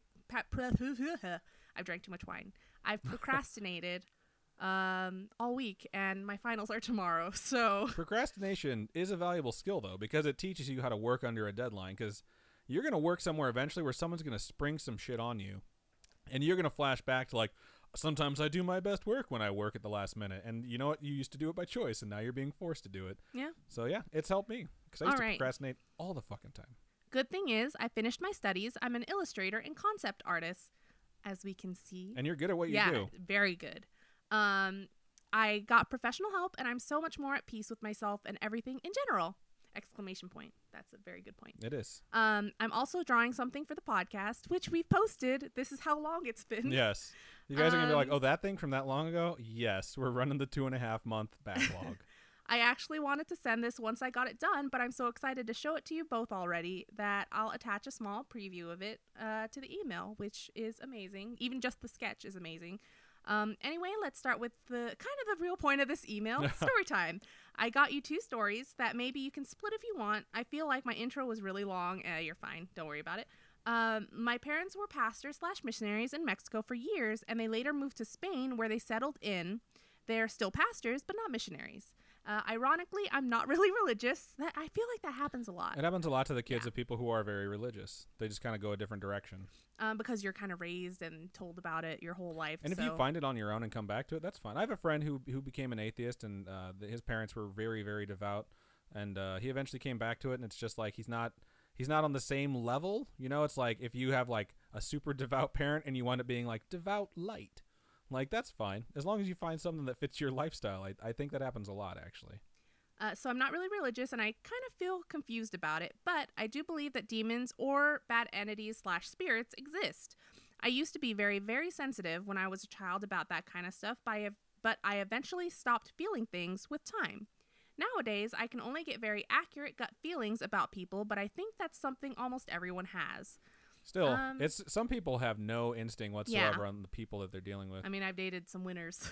Just saying. I'm looking over at our stream chat, and Ulri over there says, I am so proud of you, person who wrote this in all caps. Yeah. So, yeah. It's really great. I mean, anybody that can climb out of that hole, I think, should share be it really too. proud. Like, when you share it, especially through the audience that we have, because we have such a great audience, like, there's just so much love and an outpouring of support. So yeah, we're not awesome. Psychiatrists or therapists. We're just fucked up people who have been through a lot of shit. So we're okay with listening to what you guys are going through, and hopefully just having an ear to listen to, or I don't even know what that fucking phrase is. Having someone there to listen to. Are you the one that's been drinking wine? No, I am not. I've had 2 cups of coffee, though, and I am wired as fuck right now. As I was saying, I hadn't really felt anything weird at all. It's like you knew we were going to have a tangent. In a very long time till last week. I had a daydream where I was in some sort of rock and roll contest. One of the people there was a lanky old man with long hair. I remember getting the creeps, but not paying much attention. I woke up not so long after that, and I looked at my phone, and it was 6 a.m. I used to get up at that time to go to class, so I guess that just woke me up, like my body internal clock. Right on. Hold on. Oh, man. Bless you. I didn't sneeze. The hiccups are going to start soon because she's so fucking wasted. She's going to light the wrong end of a cigarette. This song is about me. Shut up. So I got up to drink some water in the kitchen and go back to sleep. When I fell asleep, it somehow felt like I went back to the same dream, but it wasn't the same scenario, and I wasn't even there. I was looking at a couple in a plane. They both asked the stewardess, "Why are you taking so long?" And the stewardess answered, "Because one of the passengers is a vampire." What the fuck? What? Milo, What is this? Shout out to AirDude68 who just subscribed on Twitch. Thank you so much for subscribing. Thank you so much. Thank you guys so much for subscribing. Like, it's amazing. You guys are awesome. Subscription heavy episode. I woke up and a few seconds later, I felt someone breathing on my neck. Oh my God. I froze because I started feeling someone behind. And as every Hispanic kid with religious parents has taught, I started to pray as fast as I could. I think it took me less than 5 minutes to get out of my room, but it felt eternal. I ran into my parents' room because demons can't chase you into your parents' bed. That's hilarious. Everyone knows that. But being the soft dumbass that I am, all I could ever think, besides what just happened, was that I couldn't tell my parents about this right now because they had work tomorrow. That's so sweet. That is sweet. And I didn't want to take sleep hours away from them. That is very sweet. I probably was an asshole and didn't give a fuck. I can tell you that I would wake my dad up, and my dad, depending on how tired he was, would be like, I don't care. Actually, if it was something I was scared of, he would bolt out of bed. If it was something that I was worried about for him, he'd be like, get the fuck away from me. Like, there's a tornado. I'm going to go to the basement. He's like, go to the basement. I'm staying here. I wouldn't go to the basement either. But I think... Wow. I forget how terrified you are of basements, that you'd rather face a tornado than a basement. I've been watching Haunted on Netflix, and it's about these people that have experienced, like, horror, like, paranormal things in their life. And almost all of them originate around the basement. You know where those basement ghosts come from? People that died in tornadoes because they didn't go to the fucking basement. So now they're just doomed to live there forever in the afterlife. Live isn't the right word. Okay. Okay. So I was going to tell another story. I asked my parents before, when there was a thunderstorm around my house in Hawaii, I went to their bedroom and I was just like, there's a thunderstorm. It's horrible. And my mom and dad are just like, ugh. Get the fuck away. What are you, a cat? And I think my dad just stayed sleeping and my mom's like, fine.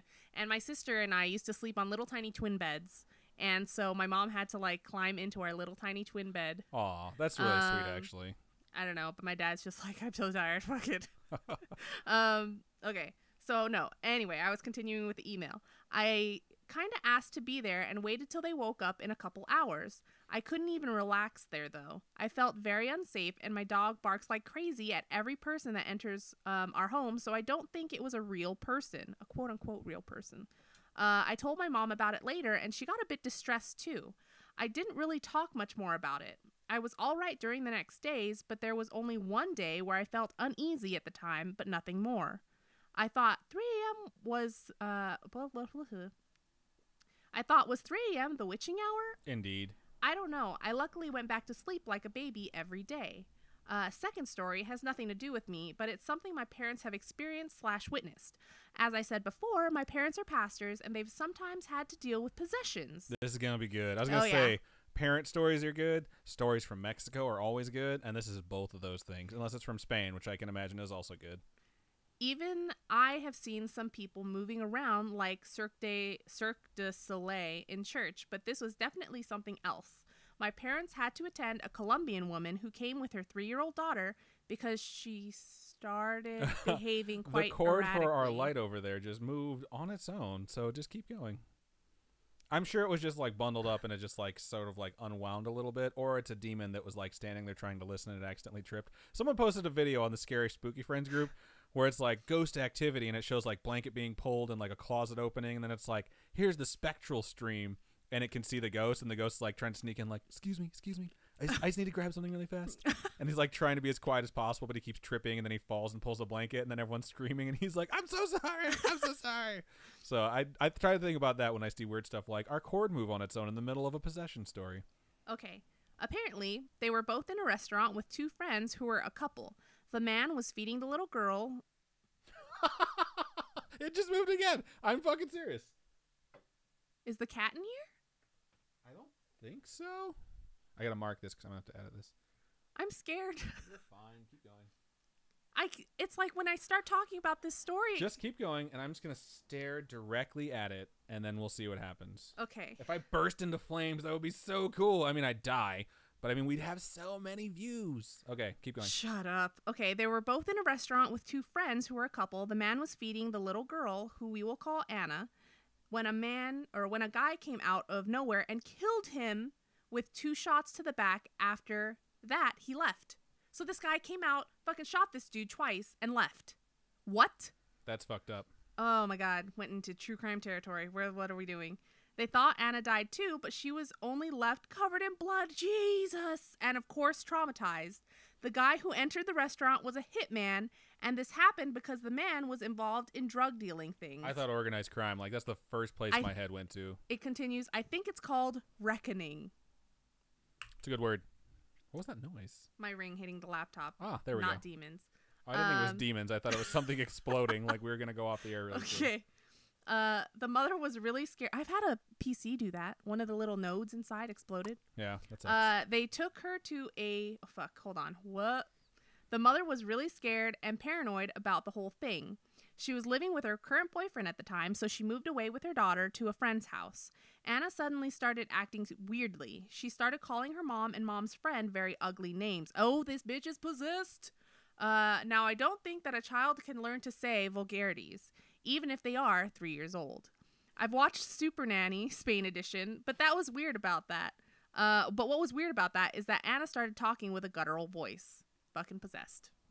They took her to a psychologist, which I think they should have done from the start because her fucking dad got murdered in front of her. Yeah, always go with psychologist first before you go with exorcism, because a lot of times, like, priests will even say it like, oh, this person needs, like, actual medical help and they don't need an exorcism, and that's usually, like, what they make you go through before you can even get an exorcism. So start there, especially if your 3-year-old has blood splattered all over from her dad being murdered. It's a good space to start. The story continues. Maybe they did, and I'm just messing up details. Sorry, this happened in 2007. The psychologist went something like, maybe a priest should deal with this. Wow, that's fucking... What? When the psychologist recommends a priest, there's something wrong. So they had to go visit a priest, and the priest backed off because they need permission from the Vatican, I don't know, from the Vatican to have more wine, Robin. Jeez. It's empty. You notice this isn't even a wine glass. This is like a cup. This is like a regular pint glass that I was like, I'll drink wine out of it. My sister, okay, story time. Side note. Really, is this story time? When get it? Oh, when I used to live with my sister, I'm sure you guys have heard this story before, but I had like a venti Starbucks tumbler, those plastic ones. When they started selling those, I had one of those, and I just poured the entire wine bottle in there. It fits just about the entire bottle. And I just... For those of you who need to know that, and I feel like there's a lot of you out there who need to know. I was just sitting there playing like Tetris on my laptop, and I'm just drinking from the straw out of this Starbucks tumbler, and then all of a sudden, I'm just like, "Whoa, dude!" I was at a high level in Tetris, so things are already moving really fast. But my sister's sitting on the couch, and I'm sitting on the floor, and I'm just telling her like, "Dude, the pieces are moving so fast." It's 'cause you're fucked up. Oh my God, she's like, "Really, really, you're so drunk right now." Anyway, okay. I'm going to stop watching this cord. It hasn't moved. I think we're safe. I think someone exorcised the demons. This room is clear. Okay. Anyway, end of story time. So, okay. So you need permission from the Vatican to do an exorcism, and not every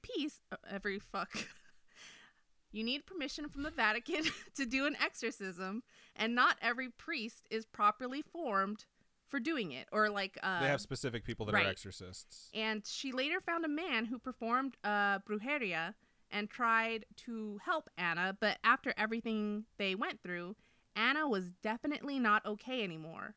She didn't get uglier or walk on all fours like in The Exorcist, but she was a really cute kid, and she had horrible outbursts where she would speak like an old man, and she tried to harm her mom and mom's friend and also herself by running into the wall and hitting her head repeatedly. Wow. She also didn't sleep well at all.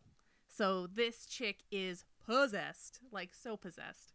I mean, it sounds like she's possessed me, but her mother ended up asking for help on Facebook, and one person from Torreon, I don't know where that is in Spain, but one of the places where, in Mexico, sorry. One of the places where my parents lived in Mexico, told her, I know 2 good exorcists that live in Spain. Okay, it is in Spain. How crazy is your life where you're like, I got 2 exorcist guys, not just one? Yeah, I have 2 good exorcists that live in Spain, and they can help you. Note my parents aren't exorcists, and this became an internal meme for my father. What? An internal meme? Probably something they had like within their family that they'd send around as a joke. I don't know. So the mother, her friend, and Anna came to the church. They were talking about it in a separate room while I was trying to play with Anna in the kids' room. I didn't know anything about it because I was 11, so I was only taking care of her, drawing, playing make-believe, or with cars/fake cooking stuff, etc. And I repeat, I was just trying to play because she got up every 10 minutes to check on the room my parents were in with her mother. She didn't open the door. She just stuck her ear to it like she was trying to listen. She probably did this. Yeah, the cupping of the ear thing. Or maybe she had a cup. I remember thinking she was, oh yeah, she might have had a cup. They had like play cooking things. Do demons need cups? I don't think so. I remember thinking she was nosy and taking her by the hand while telling her they were busy. I took her to every part of the church because I thought that maybe she didn't like the kids' room or something. I was trying very hard to make her feel comfortable. Thing is, she always went back to try to hear what was going on. Possessed. Or just a nosy kid. I was a really nosy kid, so I used to do that same stuff. I don't know. I'm not I possessed. wasn't.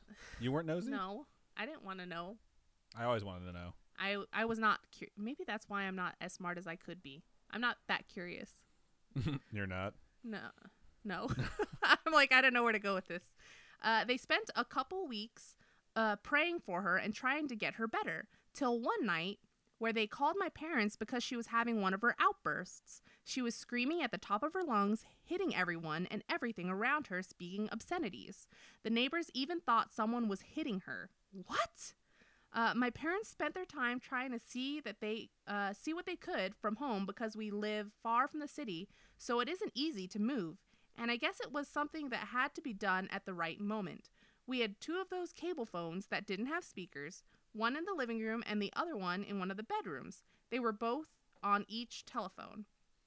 My father told the mom to put the phone on her ear, and they started praying. Ooh, so this is like via telephone, like telephone exorcist. That should be a movie. I'm sure it is. It's got to be out there somewhere. Anna suddenly knocked out and fell asleep. This never happened again since then. She stopped acting like that, and they even checked her with the doctor and my parents again, but she was completely fine. Sadly, the story doesn't end like this. Wow, uh-oh. Remember I mentioned her mother had a boyfriend and that she used to live with him? Well, she had to get some clothes, so she called him, and he told her he had done something very bad. Oh! When she got there, the floor and walls were splashed with blood. She quickly called the Mossos, Catalonia's police, and he turned himself into the police, and I guess they eventually told her that the blood on the walls was from 6 different people. Holy shit. She got very paranoid, and for her safety, in case it was related to the whole reckoning stuff, the police told her that it was better if she moved away from Catalonia and didn't tell anyone where she moved to. She thanked my parents for everything and shortly left after. We haven't known anything about her since. I can't help but imagine how much pain she'd had to go through, but I wish her the best, and to Anna too. That's it. Thank you for taking your time to read this. I'll also add a picture of my doxy because I think this will lighten up your mood. His name is Caleb, and he acts like a cranky old man. This podcast means a lot to me, and I adore it. Keep on creeping on. And again, thank you very much for everything, Milo. Thank you so much. Thank you so much. Those are really good stories. Your dachshund is so cute. It is. It is absolutely adorable. And those are really good stories, and that was a really good message that you led with too. And there's been so many people over in our stream chat that said that they're proud of you and they love you for sharing that, because everyone gets low. Someone said over there, Leo over on YouTube said, everyone's a little fucked up. And I think that's the best way that you could possibly put that. Because some people try and hide it because that's what they need to do, and some people just own it and they're like, this is what I am. And I don't think there's anything wrong with either one, whatever has to work for you, but sometimes you can't internalize everything. And anytime anyone sends us something that tells us something that deeply personal, like, thank you from the bottom of our hearts, because that's not easy to share shit like that, you know? Yeah. And then, of course, following it up with really awesome stories too is pretty fucking sweet. So Thank you so much for sending that. Cool. I want to take this little mid-break, to remind you guys that all live donations to Scariest on our Twitch channel. So any live donations you guys do during the live episodes, again, go to Make-A-Wish this month. So if we reach our goal, that's $200 that's going to Make-A-Wish. So if you guys want to help some kiddos, and if you guys have thought about donating before, this is the month to do it. It really is, because Make-A-Wish is a very, very good foundation, and it's got a place near and dear to my heart. And if you want to try and do it, go to twitch.tv/scarishpodcast. And for those of you that are there right now, there's a spot down below the video, and it says donate. If you click there, it'll take you to a website. It's totally secure. It's totally safe. Is it PayPal? And it goes through PayPal if you'd like it to. I'm pretty sure you can add a debit card on there if you'd like. There's a bunch of different ways that you can do it, and the donations go straight into our PayPal, and then we will then send that at the end of the month. Whatever we get for the month of December will go to Make-A-Wish. Yeah. So we encourage you guys to do that. And again, thank you guys for joining us on the live shows. Oh, don't forget, if we make the goal, Adam's going to grow out a curly mustache. I'll basically shave this off and then continue the mustache and try and curl it. It won't go well. I'll look like a fool everywhere I go. Like a fool. I hate you so much. Okay, so we're going to go to chat now, obviously. Sorry. I think I said that. You're getting a little drunk. Someone get Robin another round. Can we have your mom bring one in? I don't know if they're watching, but if we get a knock on the door, we'll know it's someone bringing you some booze. Okay, cool. So, Beast Nerd in Twitch says, movies that made him cry. Bridge to Terabithia. I've never seen it. I've never seen it. I don't know what it's about either.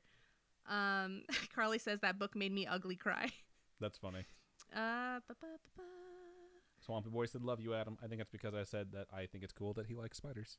Oh, cool. And bugs and insects. We're trying to figure out what your other thing was, and I think it's the whip scorpion, right? Oh, yeah, the whip scorpion. We were talking about it in the car the other day. We're like, there's another one. Because Adam was talking about it, and I was like, you mean the one from Harry Potter where they use... I was like, yes, that's the one.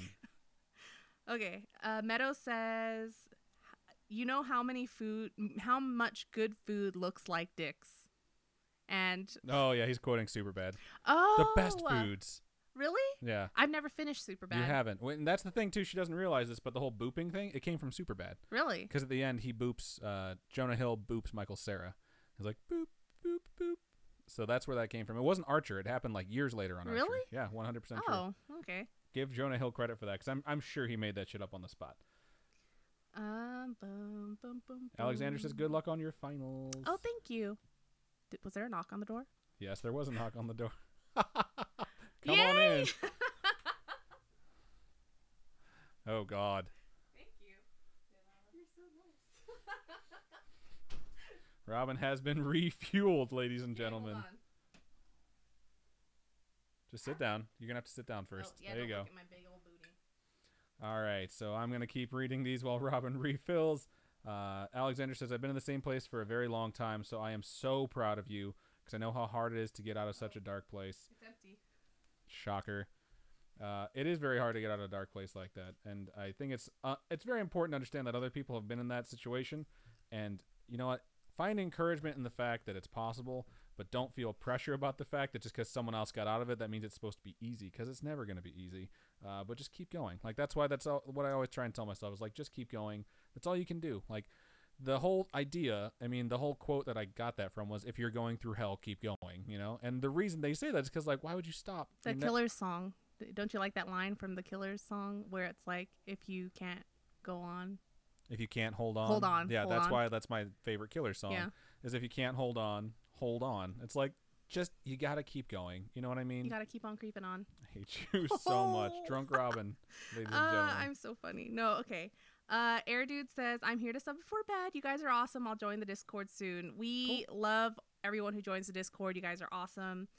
Glitch says, join us. One of us. One of us. Jace over on YouTube said, all right, my good friends, it's been really fun, but I have to sleep because I have school, but I care for all of you, and you guys be you. See you all later or sometime around. Awesome. Thank you for joining us. Thank you. He left a little while ago, so he's probably not here anymore, but I'm glad everyone else... if you watch this video later, you'll see it. I'm glad everyone else said goodnight. Alexander said, quick, Adam, Facebook Live. My phone is over here, and I thought about doing that, but it was just some movement on the cord. It was just really weird. No one's over there. It was weird because it did it when you were talking about demons, and then we stopped at tangent. And I started, and it did it again. And as soon as you started, it did it again. And there's no vent over there, guys. There's no vent. I'm sure it was just bunched up, because it's a really, really long cord, so... You're a really, really long cord. Leo over on YouTube says, I have drank my wine out of my boy's IKEA plastic cup. That's fucking hilarious. Yeah. Swampy Boy says, I love Drunk Robin. Really? Am I any different, though? Yeah. Really? A little bit. Can you tell?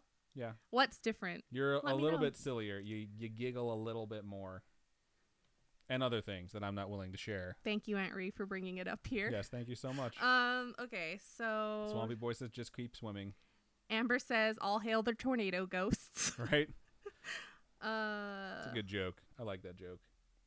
Ulrich says, ghosts have literally been seen in our basement, and when the siren goes off, I tell those bitches to scoot over. Right? It's like, hey, we're all going to hang out, or else we're all going to hang out, if you get my drift. Like, we're going to cohabitate, or this is going to be one crowded haunted basement. La, la, la, la, la. Let's see. Everyone's talking about live streaming. Amber says, Thug Life Robin. Ulrich says, hi, Linda. That was actually my Aunt Marie who brought up the refill. So say thank you to Aunt Marie, everyone. Glitch Grip says, you ever drank Bailey's from a shoe? What? I don't know if that's a quote or if that's just like some really dark shit that you've gone through, but that's gross as shit. Valley Girl says, don't drink in Tetris. Amber says, sometimes dead's better. Sometimes dead's better. Ulrich says, I've met the exorcist in charge of the Midwest U.S. That's terrifying. That is cool, though. That is really cool. What were the circumstances, and how did it just happen? Ulrich says, hi, Auntie. Leo said, by the way, I live by the Lizard Man land. That's interesting. So are you out in South Carolina, or are you just near South Carolina? I know it's so funny because, like, I knew about the Lizard Man from the recent, like, pop-up, and I've seen that picture before. So I was like, I don't want to cover it because it kind of sounds like bullshit to me, but at the same time, it's not up to me. I want to share with you guys. So I tried to do, like, my due diligence of, like, this is the legend. Now let's get to the things that are supposed to prove this. Also, this really sounds like total bullshit because some of the stuff we get and some of the stuff we cover is going to just, I can't hide the fact that my skepticism is going to pour through, and I'm just going to be like, look at how ridiculous this shit looks. That picture had to make it on the website. Because I was just like, it's just so fucking absurd. Yeah. Oh, I'm glad we have Instagram now so we can show you guys pictures that we've come across. So hopefully maybe we'll keep doing that for episodes now from now on. Indubitably. Shout out to Spooky Flea who has followed us on Twitch. Thank you so much for joining us, Spooky Flea, and following us. Moto-san says about the story that I just read. He's like, Stephen King's The Telephone Exorcist. That's funny. That's good. Leo over on YouTube says, I live in South Carolina in a podunk town called Florence. Right on. I mean, I lived in a podunk town growing up in Indiana, and I went to school in a podunk town called Boone Grove. Are there also machines? What? Florence and the machine. I get it. Oh, I hate you. Okay. So Alzo says, love you guys. My monster just woke up sick, so I'm out. P.S. That story is crazy. It is. Thank you for joining us, That was a really good story. Leo says, at the Cotton Museum, they talk about the Lizard Man. That's interesting. Ori says, hi, Linda. Hello, Linda. That's funny. I read that already. But oh, you did? Okay. Sorry, my bad. Number one takeaway, don't with Ouija boards. Glitch says, get that shit, girl. Oh, my God. I love everyone. So you still have one to go, so don't get too fucking loopy on us, because you still have to read one more email, and I got one more email, and my next one coming up is my longest one, and I usually save my last one as my longest one. So right on. What else do you have over there on Twitch, or are we caught up? Vince Noir. Who's that? Which one's Vince Noir? He says, I loved him in the IT crowd. Vince Noir. Don't know. Describe him so we know. Is it Moss? Is Moss? No, Moss is someone else. I don't know. All I know is the goth dude from IT Crowd is in the Great British Baking Show now. Oh, yeah. I forgot about that. All right. Your turn. Right on. So I'm going to go ahead and move into my last one for the show. So hopefully you guys enjoy this one. It is my longest one. And the subject is, I got some shit for y'all. Buckle up, pals. So it's a pretty solid subject. I was like, wait, which way do I want to buckle up? I was going to go buckle up this way or buckle up this way? Just buckle up for safety. Always buckle up. And it starts out like this. Good evening, Thades and gentle them. That's awesome. Solid. In parentheses, I say that hoping you'll be reading this out loud for the recording. Indeed, I was. Yeah. And you nailed it. So I just happened to find y'all last week via Spotify. Gotta love that algorithm. Shout out to Spotify. Seriously, like it's way easier for people to find us on Spotify than anywhere else for some reason, because they type scary or scary-ish, and shocker, it shows them scary-ish as a podcast because other places aren't as easy to find us. Yeah. Getting back to this, I'm incessantly binge listening, in parentheses, shout out to my job for letting me have headphones in all day. Those are the best. Those are the best jobs. I mean, okay, maybe you don't get paid a lot in some of them, but I love jobs that let you do that. It just depends on what job you have. I'm currently listening as I'm writing this email. I had actually shared these stories with another podcast, but I think they are so backlogged that it'll never see the light of day, and y'all might have more fun with these anyways. No basements, but some ghosts, kids, and ghost kids are involved. Right on. Ghosts, kids, and ghost kids. You can put this all in one listener episode or split it up as you may, because I'm too lazy and forgetful to split it up between multiple emails. That's okay. We're going to try and power through this whole thing. I'm very behind. Just made it past the Mothman episode, and I'd just like to say there is no way sandhill cranes are involved. They're not that tall, and they're slow-ass motherfuckers with gray feathers and skinny-ass legs, and they don't fight back or anything.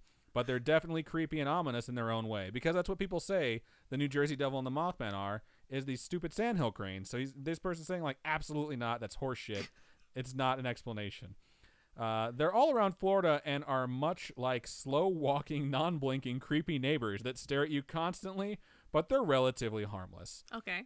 Good to know. I'm glad to hear that, too, because now I'm 100% convinced the Mothman is real and a time traveler. I was in the shower for like 30 minutes after I did that episode, and I developed this really awesome theory about the time travel, like loopholes that you have to go through, and you have to like disguise yourself, and this apparatus is how it happens, but you're still trying to protect people, and how certain things are time locked, just like in Doctor Who. I'm going to have to write all my rules down. It's really good. I might turn it into a short story one day. So I'm going to get back to the email. So I'd like to start off mentioning that as a kid, I loved scary shit. Loved it. I only read scary books. I would live for playing hide and seek with my family, and I would pretty much run into the woods after dark almost every night as a kid for the sake of scaring my family. That's so mean. That's so funny, though. That's brave, though. Kids running into scary dark woods, like, just so you can fuck with someone? Shout out. Not a cool kid, but you get the point. I also have had sleep issues that have required several tests as a kid and often had nightmares every night. I've been prone to lucid dreams and whatnot as well. I say all of this because it comes into play for most of my stories. Okay. I didn't start experiencing any of these stories until I moved down to Florida from New York at the age of 9. And then in parentheses, that explains enough right there. I suppose so. I've seen some weird fucked up stories come out of Florida. Oh, yeah? So they're the best stories. You've never seen those headlines? Like, only in Florida? I don't believe they're real. They are real. They're like in newspapers. They're just sharing them from the newspaper. I was listening to the radio today about, oh, man. Someone said something that happened in Florida. I'll never remember, and I'll remember after the episode. Watch. Just post it. Yeah, I'll tweet it or something. I'll keep going. So my sister is about 10 years older than me. I was about 9 or 10 at the time when we moved down to Florida. She was also going to college down there. Her first year we were moving her out. It was her first year and we were moving her out to come back home. So we were staying in her dorm overnight because they just moved there and they're like allowed to do that? Well, I mean, yeah, you don't have to stay on campus. Like I never lived on campus. I was like, fuck that. I'll get an apartment. It's so much cheaper. So if your parents move down there and you're cool with them, then just move back in. Save so much money on room and board because that shit's expensive. Some colleges require your first year to be on campus. That is dumb. I think if you're like doing sports or something, some colleges maybe you have a scholarship or something like that. Who knows? Her first year, okay, we went through that part. Her roommate was gone for the weekend, so my mom got one bed, my sister another, and I got the floor. Normally, I'd be terrified of sleeping next to a bed, in parentheses, 'cause monsters. But those dorm beds are huge and have shit all under it. So around 3 a.m., I woke up. And you know shit's going to get good because it's 3 a.m. I know this because there was a digital clock within my line of sight. I woke up with a jolt, which despite having sleep problems, I was in a deep sleep, one of few that I got, with and without prescription medication. I couldn't move and it felt like something was sitting on top of me. The only thing I could move were my eyes and eyelids, so they jolted awake and they find themselves in sleep paralysis at 3 a.m. I could see that no one was awake from where I was laying. Both my family members were snoring. The TV was on and it was changing a couple channels, and then it settled on TNT, showing what I later learned was Resident Evil. This is important, so remember it. Evil. Never seen it. I've seen bits and pieces of the first one. Have I made you watch the animated ones yet? Nope. No? Oh, we gotta watch them. Add them to the list. I remember trying to move my head, and it felt like someone was holding it between their hands, pulling my head to face forward. Nope. I think I struggled with this and trying to talk for about 30 minutes. You might say, in quotations, maybe this was sleep paralysis, but I promise you it is not. I remember the explanation of my sleep pattern / lucid nightmares from earlier. Well, it's important because due to my complicated relationship with sleep since birth, I've gotten very in tune on if I'm lucid dreaming or if it's sleep paralysis. I believe it. In parentheses, which I have only had once, and it was this year. I can send an email about that and all my fun sleep-related stories later. So I knew I wasn't dreaming. Plus, I hadn't actually seen Resident Evil, but I remember a man who, as a child, I thought was Samuel L. Jackson, in parentheses, emphasis on thought, his face cubed up by lasers. I have seen that scene. where it's like a hallway with lasers and like they have to get through it. Oh, yeah. So it's an actual scene from the movie. And going on with the email, I still haven't seen it minus Googling that scene and remembering it exactly as that. So they're saying they know they weren't sleeping because they saw this scene of a movie they've never seen, and that scene actually does exist. So either their brain made up something exactly how it was, or they were actually awake laying on the floor and that TV actually settled on that. I remember looking at the digital clock in front of the TV, and I know about around 3:30 a.m. I decided to just squeeze my eyes shut and hope that I could move again. That's the worst time for that to happen. Yeah. Next thing I knew, I woke up and it was 4:30 a.m. and TNT was still on, but I could move. I got up and woke my mom up and asked if she had been up, and she said no. The next day, I told my sister on the way home because I was actually pretty truly scared, not for funsies, and both she and my mom had said they turned the TV off when they agreed to go to bed and placed it on the desk so it wouldn't get lost in the luggage the next day. She began to inform me that apparently people said that her dorm was haunted. What? Apparently a little boy my age had died back when it was a living quarters for one of the dean's families back in the old days. I don't know. I never looked into it. She definitely wouldn't scare me with it, so I didn't really see her motive, and they both seemed to believe me and never, ever questioned my story because of how seriously I brought it up. Okay. I felt better after she told me because the kid was probably excited to see someone his own age. Aww. I know there's apparently other ghosts on that school's campus, according to acquaintances from high school who attended there. So that's story one. That's the only physical interaction I've ever had. Now here's the scary shit. Oh, God. So let's take a break and look over into stream chat really fast, since this one is long, and see if anyone has said anything else. Sand cranes are judgmental looking little fuckers, says Swampy Boy. It's good to know. Yeah, I've never seen like any of the Resident Evil movies. I remember seeing bits and pieces of the first one. I wasn't really into the Resident Evil games. Funny, I mean, we have a fucking podcast called Scarish. Never really been into horror genre games. It's just not my cup of tea. Are you trying to get me to read it? Yes. I'm gonna say it looks like Hamoinchin? Hamoinichin has followed us on Twitch. Thank you so much for following us. We appreciate you. Not a whole lot of chitter chatter about this one. Anna did say that they found us on Spotify. Good to know. So I'm glad Shout out to Spotify. I picked the right person, the goth person from IT Crowd. I love the IT Crowd. I think it's one of the greatest television series, and I'm sad that it only had like 2 seasons. It was so sad. Good night, Swampy Boy. Thank you for joining us. We appreciate you. Yeah, thank you so much. Right on. So there's not a lot. So I'm just going to go ahead and power into the next part of this story. Keep on. Oh. Come in. Yes. I can't see what's coming through this door, but I'm sure it's something for Robin. It's more booze. What is this? I don't know. Oh, maybe it's the ginger thing from last night. Oh, that could be. Okay, so I'm going to keep on going while Robin gets shit-faced. So we finished with story 1, and here is the next part. So good, but there's so much in there. I made a friend when I moved to Florida, but we didn't really get to hang or see each other until middle school. So fast forward 3 to 4 years. We had picked up where we left off, despite the fact that the blonde-haired, cheesy girl I had met now was the newest member of My Chemical Romance. Okay, what? I'm confused. Oh, no. Who was it? In parentheses, not an insult because I am emo goth trash, but I was a very naive child and originally was like, wow, that's new. It's so scary. I like it. So I don't. Okay, I'm very confused by this sentence. I'm not saying I don't believe you, but I don't know. It just seems very odd. I don't know. All I know is I love My Chemical Romance and I love Gerard Way. And BT Dubs Umbrella Academy is going to be a TV show on Netflix. I know it's like free advertising for them. But, yeah, that's okay. But yeah, Gerard Way. We advertise for shit we like all the time. Yeah, Gerard Way made a comic book, and his comic book's getting turned into a TV show, so it's going to be great. So if you like My Chemical Romance, support him. It's awesome. Cool. So I don't know if they're saying that they're hanging out with a person that looks like a person from My Chemical Romance, or they're just really into My Chemical Romance, but we're going to keep going. Anyways, as we got closer, she began to tell me she has a lot of ghosts in her life.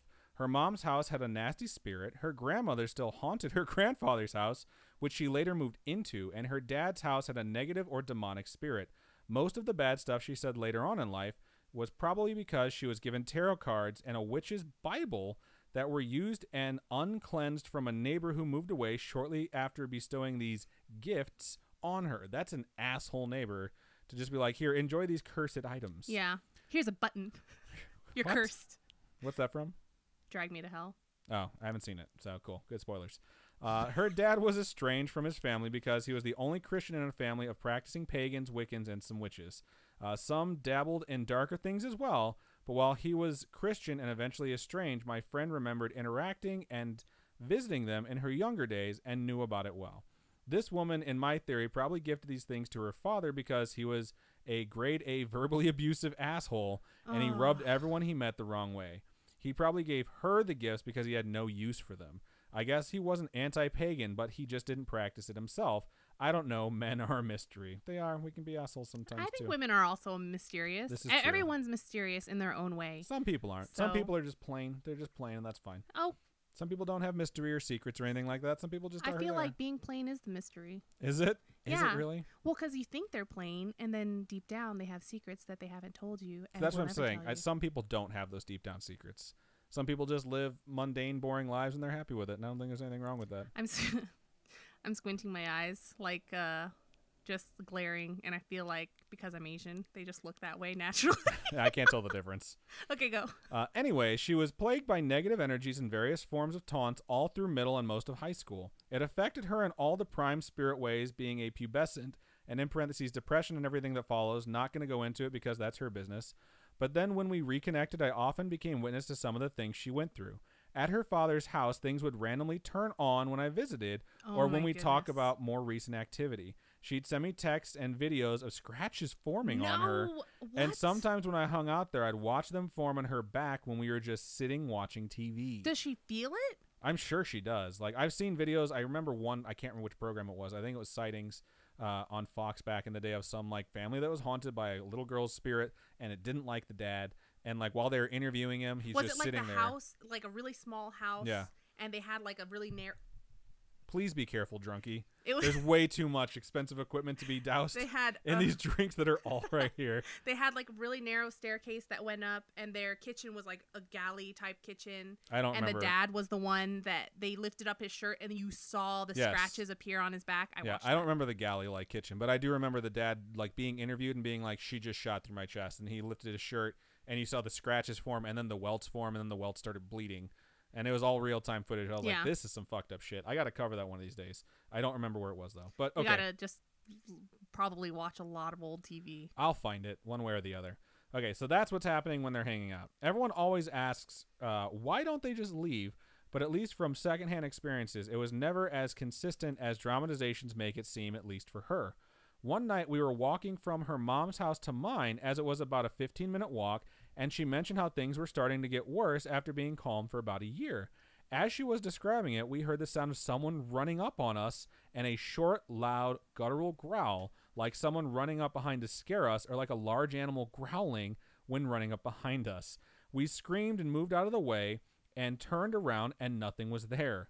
We were in the middle of a street that was well lit, right off a country road that had cars passing by us, so there was no way anyone could have run up and then somehow disappeared. That's super creepy. We were terrified but kept walking, assuming running would entice whatever chased us. That's smart, because sometimes when you run and it's an actual animal. They heard it running up to them, and then it just stopped? No, it got to them and growled really loud, and they turned around and nothing was there. Okay.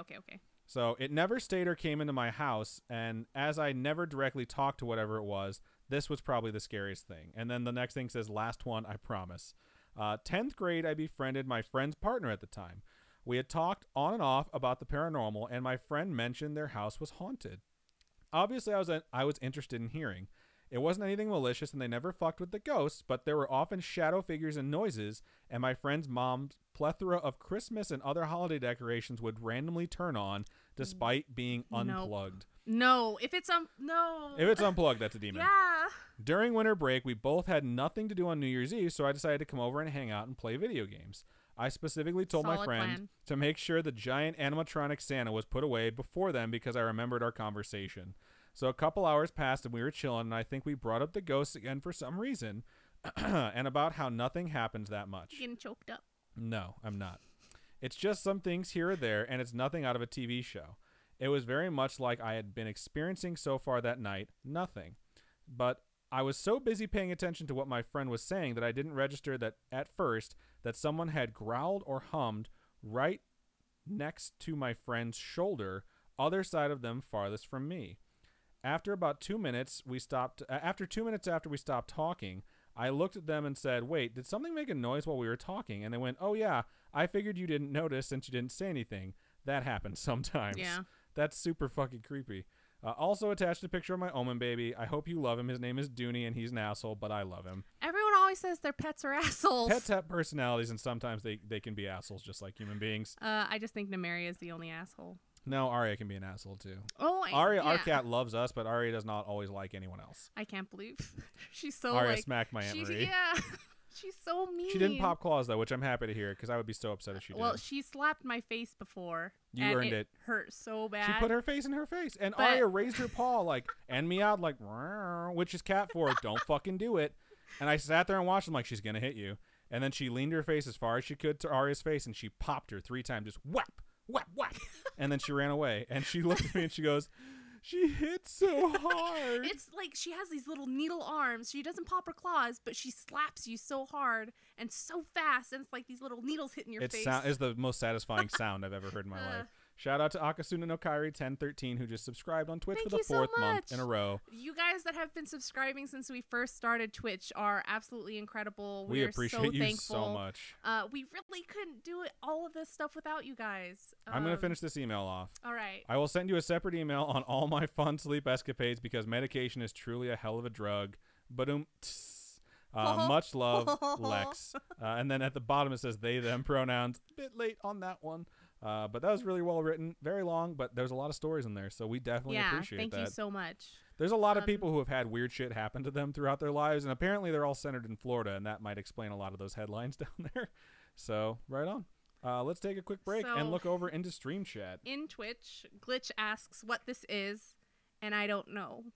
I think it has orange. It looks like there's orange in it. There's definitely lime in it. I think there's ginger beer in it.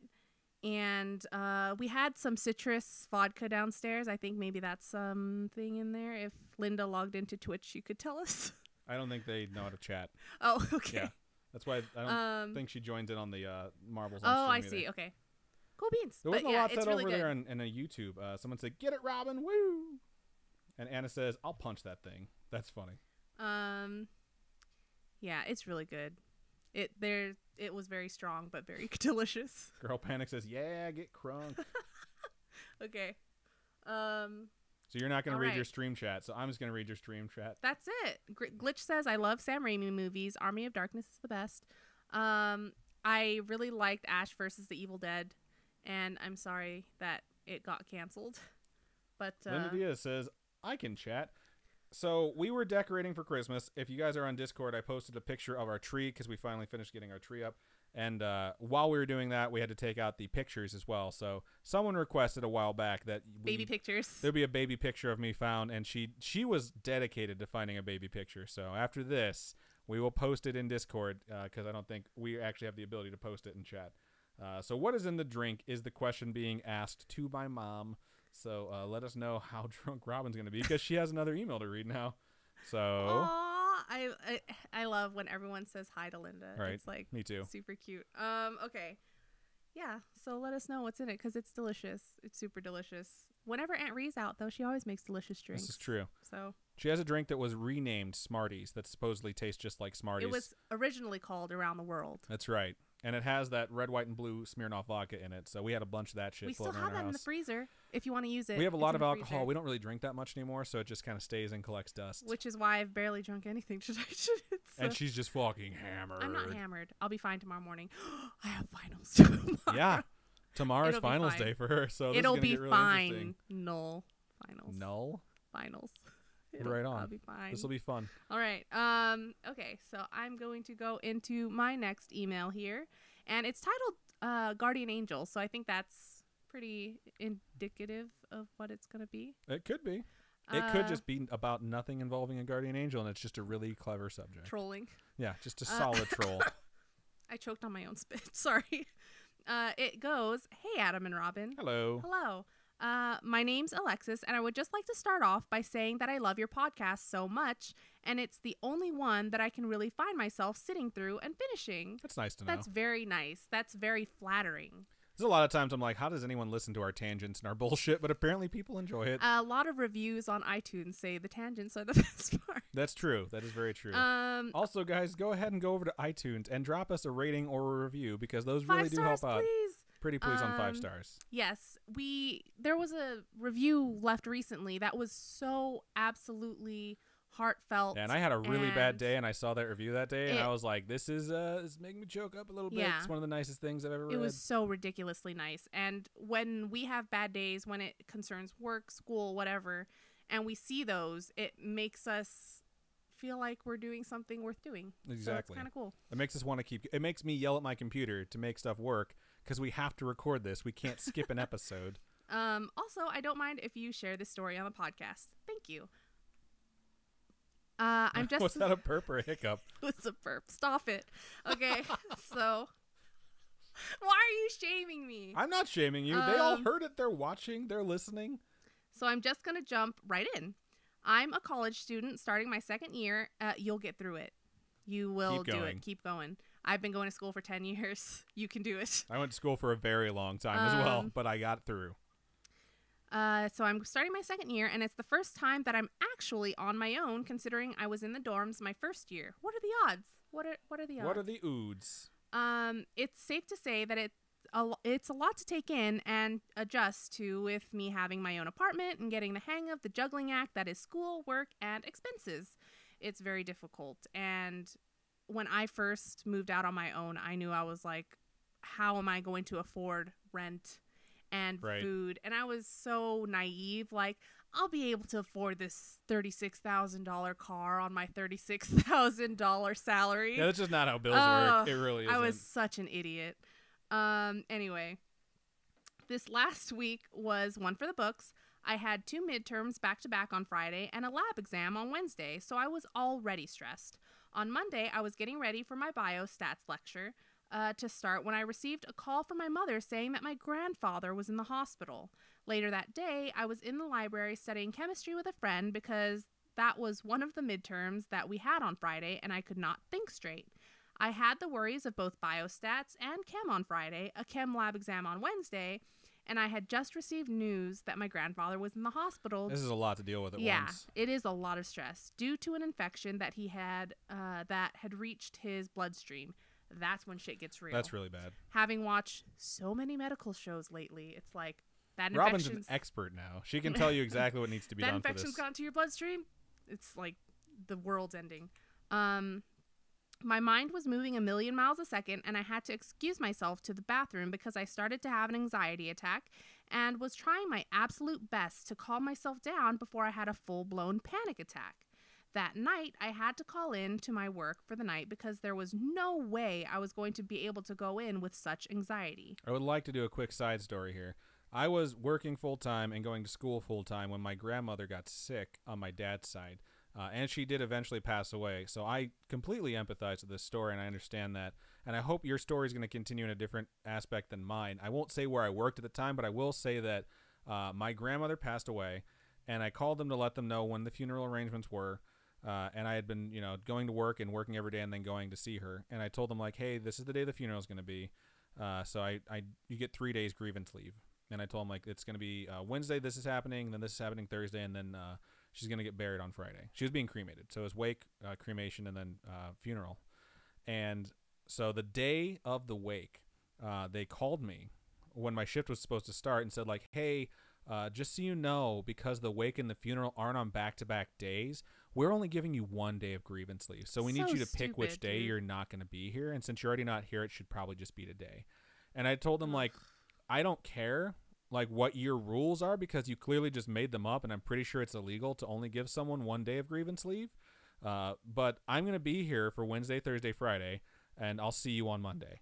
And I hung up on them, and I was fucking furious. And so we had this wake, and then we had someone from my work show up in sweatpants and a t-shirt, this lady who had been sent there to check and see, to my grandmother's wake, to check and see whether or not I was lying.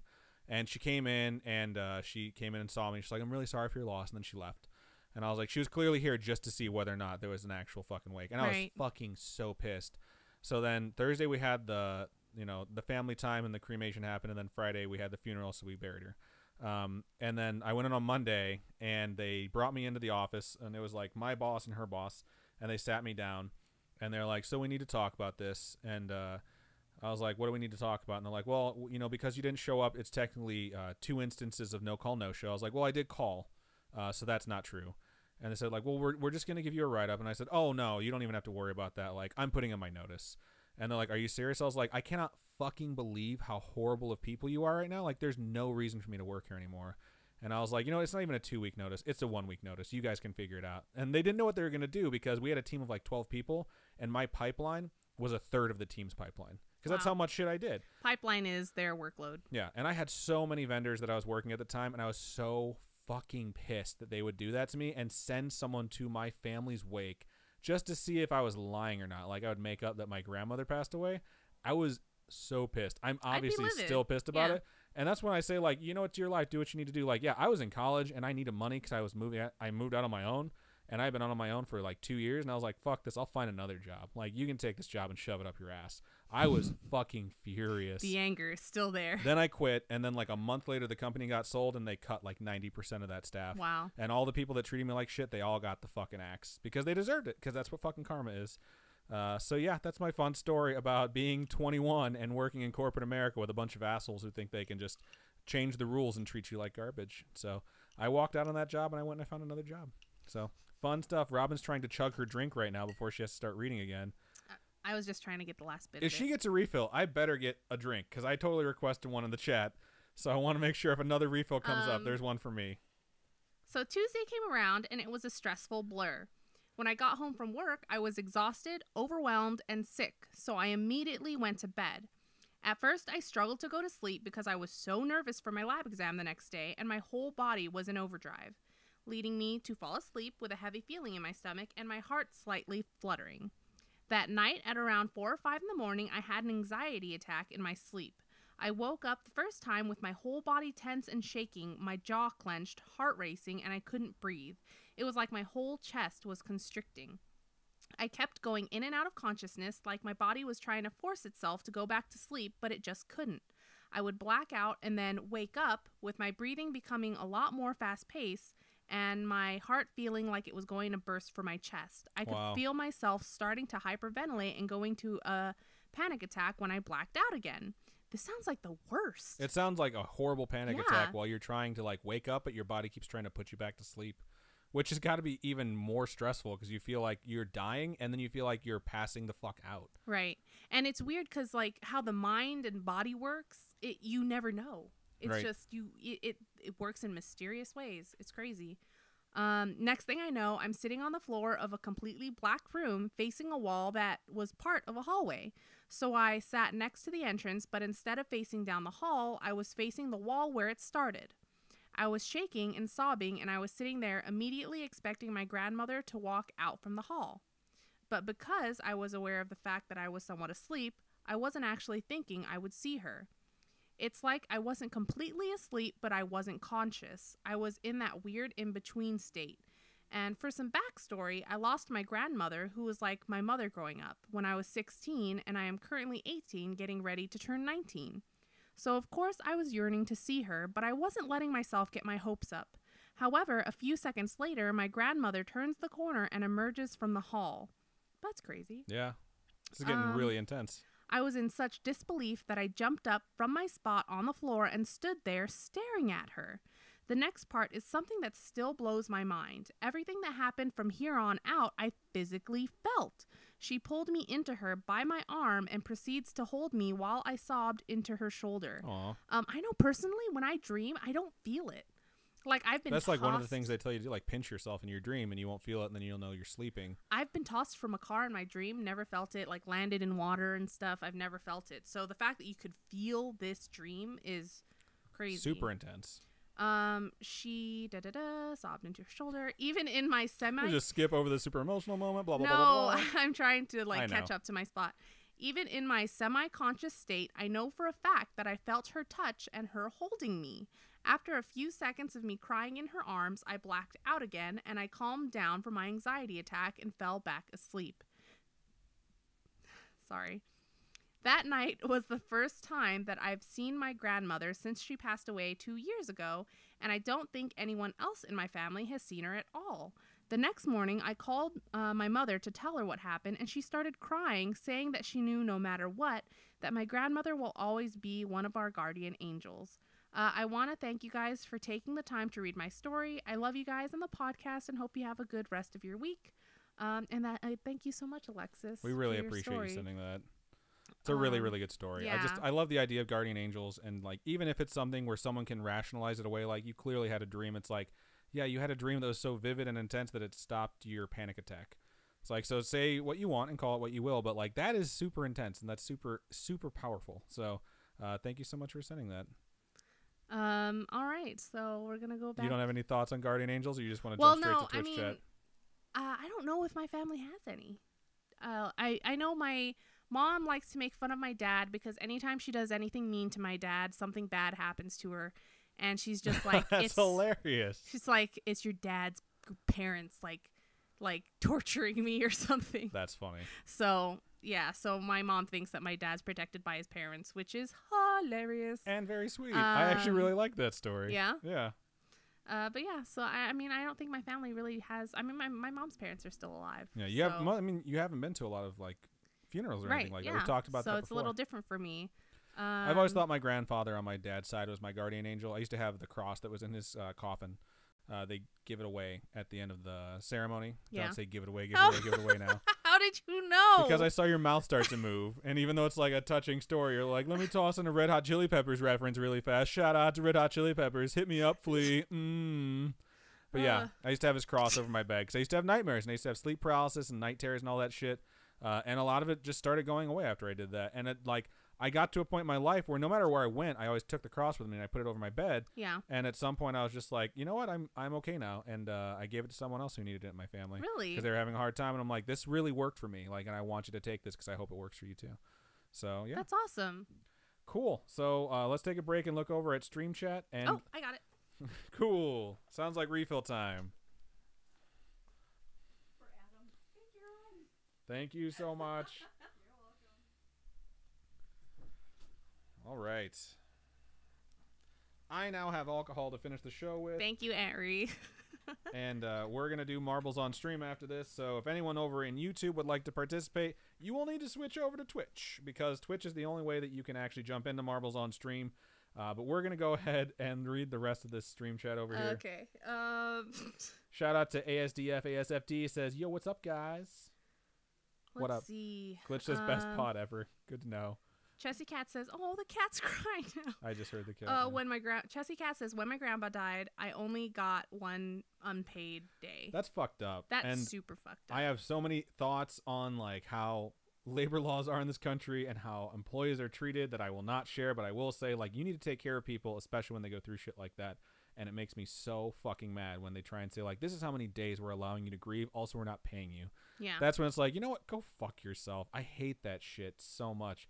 I talk about football. I talk about a lot of nerdy shit, but I talk about football sometimes. I'm a Bears fan, obviously, so I know a lot about like the Chicago Bears and all the people they play. There was a coach for the Minnesota Vikings named Brad Childress, and he had a player that had his mother or his grandmother pass away in the middle of a season. He took one day off from practice to go to Did they cut him? They treated him like shit when he came back. The coach did. He treated him like shit. He wouldn't play him. And then they started telling him they were going to fine him for missing time, even though he was legally allowed from the NFL Players Union. He was allowed 3 days. He took one so he could be there. And then eventually they just cut him from the team after the season was over. He went to a different team, and someone asked him, because I think he wanted being the captain of the other team. Someone asked him, like, at midfield, because at the beginning of the game they go and they flip the coin, and all the captains go out there and they say hi to each other. They're like, do you hope to see your old coach, Brad Childress, out there? He's like, if I see him in the center of the field, I will knock him the fuck out. And then he told the story of how they treated him, and people were shocked at how horrible they treated him. And I'm pretty sure, like, 3 games later, the Vikings had lost so much they just fired Brad Childress mid-season. Wow. I was like, good. Fuck that guy. You don't treat people like that. Yeah, no. I hate stories like that. It makes my fucking blood boil. Amber has a story. My old boss, horrible, terrible manager, would interrogate me if I wanted a day off. And when I hurt my back, she was pissed that the doctor told me to take a week off. I'm sorry, but you got a doctor's note. Orders. Fuck them. Fuck them. Even when I came in with a doctor's note, she would still give me shit. I would hardly take time off because she depended on me so much. After 4 years of her bullshit and causing my alopecia and other health issues, anxiety and depression, I found a new amazing job, and she was on vacation when I put in my 2-week notice to the HR guy. That's funny. Can't beat a county job where it's almost a $10 raise and way better benefits. Fuck yeah, it was dude. worth the wait. Yeah, dude. County jobs are the best. High five. If you don't take care of the people that take care of you, like if you're a manager or a supervisor or you're an owner of a company and you do not take care of your employees, they will find someone else who does. And they will be paid appropriately too, because sooner or later they will find someone who's going to pay them their worth. Because like when you have someone that like is the backbone of your place, fucking take care of them. It's so dumb not to. It looks like Leo said goodnight. Alexander said, gotta go. Love you guys. Thank you so much for joining us. We appreciate you. Ulrich asked if it was Urlacher. No, it wasn't Urlacher. No, it wasn't someone from the Bears. It was a cornerback from the Minnesota Vikings. ASDF ASFD says, oh no, gotta re-download Twitch real fast. Right on. Ulrich. Yeah, it wasn't Urlacher. That was from the Bears. He wound up never playing for another team. He wanted to play for like an extra year and they wouldn't sign him to another contract, and then no one else did. That was not cool how they treated him at the end of his career. So Ulrich also says, also my family believes that you can learn your guardian angel's name by asking, and the first name to pop into your head is their name. That's interesting. That is really cool. I've never heard that before. So vamp a little bit because I'm going to get Marvel set up. I need to take a bathroom break. Really? Yeah, dude. Are you serious right now? I'm 100% serious you right are now. The worst co-host ever. ISO, new co-host, pretty please. Someone's boozed up Robin. Ulrich's guardian angel's name is Helen. That's really so cool. So go. Oh, thank you. Off with you. I'll take care of this. Thank you for joining us, Robin. Thank you for your guest appearance on the Scary Storytime. Thanks. Please be quick and don't leave the door open. If those animals make it in here, I will lose my shit. Oh, thank you. I was so afraid we were going to get 2 dogs running in here and then a cat, and the cat would jump up on me and start pawing me and then come over here, and it would just ruin the stream. She'd literally figure out how to turn the stream off. I can hear Robin laughing out in the hallway right now. So I'm getting Marbles on stream set up right now for you folks. So if you guys want to join us, please switch over to Twitch and we will go from there. It's a fun thing to end the show, especially when we have some heavy topics, which we've had multiple heavy topics this episode. So we hope you guys enjoy it. I know a lot of you guys do because you join in and you get some free shit. So for those of you who've never played before, if you join into this game and you wind up winning, and you don't really have to do anything except type !play in the chat, we're going to send you some free merch. It's going to be some stickers and stuff, and we send them out at the end of every show. We usually do it twice, and I'm sure Robin will insist that we do it twice again. So we're going to get this started. We're going to move on over into this, and we're authenticating with Twitch right now. So it's taking a little bit longer than normal to log in, which isn't a big deal. So this gives you guys time to switch over. And here's some statistics, which is fun. Season 7 experience, we have 24. We've only had 2 races, so Season 7 started at the beginning of December, apparently. No one gives a shit. But we're going to go to race. And right now, type !vote, space, and then a number. And that number is going to correspond with whatever track you guys want to race. Some of these are named ridiculous things. Some of these are really, really fun. So !play, and then whatever number that you want to like vote for as far as the track goes. And then after that, we can get this thing going. How was the bathroom break? It was awesome. Was it glorious? It was glorious. I'm happy for you. So you get to vamp because I'm going to drink now.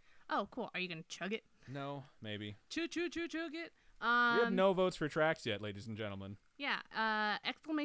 !vote and space the number that you want to vote for. I don't know. Which one do I want? Ooh, that is boozy. There is a lot of booze in that, and I'm okay with it.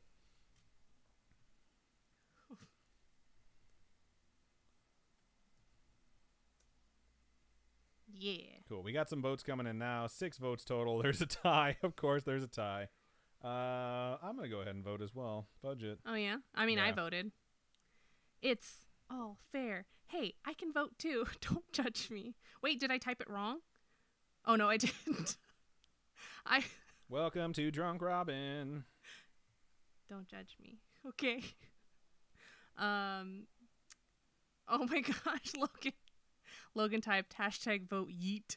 That's what? funny. Okay, What since I have everyone on, what is yeet? I keep seeing memes YOLO. about it. I just imagine it's the new slang. I don't know what it means. I miss working at GameStop for one reason. That's because I worked with people that were 16 to 18, and they would tell me what the fuck this shit meant. Okay, so Ralph, what Marbles on Stream is at the end of each stream, we usually play a round or two of Marbles on Stream, and it's just a bunch of tracks, and every person that enters gets a marble, and whoever wins gets some scary stickers. It's just a race. Yeah. It's a race where if you're in, can I still join? Absolutely. Absolutely, you can still join. We haven't even gotten to the track yet. Yeah, you can vote on what voting. track we race right now. Just exclamation point vote, and then a number for the tracks that are on the screen. But like Robin said, you're going to wind up getting a marble, and they all race down a track, and then whoever finishes first is the winner, and then we're going to send you some stickers of some stuff that we have. So apparently everyone's voting yeet. Right now, the viewers vote. It's like we have 10 votes, and 4 of them are for Collision Course. So I think we're pretty solid on that. So I'm going to go ahead and go with Collision Course. It's going to be our thing. Adam, you voted wrong. I always vote wrong. And again, reminder, all live stream donations go to Make-A-Wish this month. So we're only $5 of our goal, and it's already the 20th. We usually stack 20th. up. It's already the 12th. I hate you so much. We usually stack up at the end of the month. But if you guys wanted to, now is the time to donate because this is going to go to a worthy cause. So exclamation point play. So type exclamation point play to put your marble into the mix.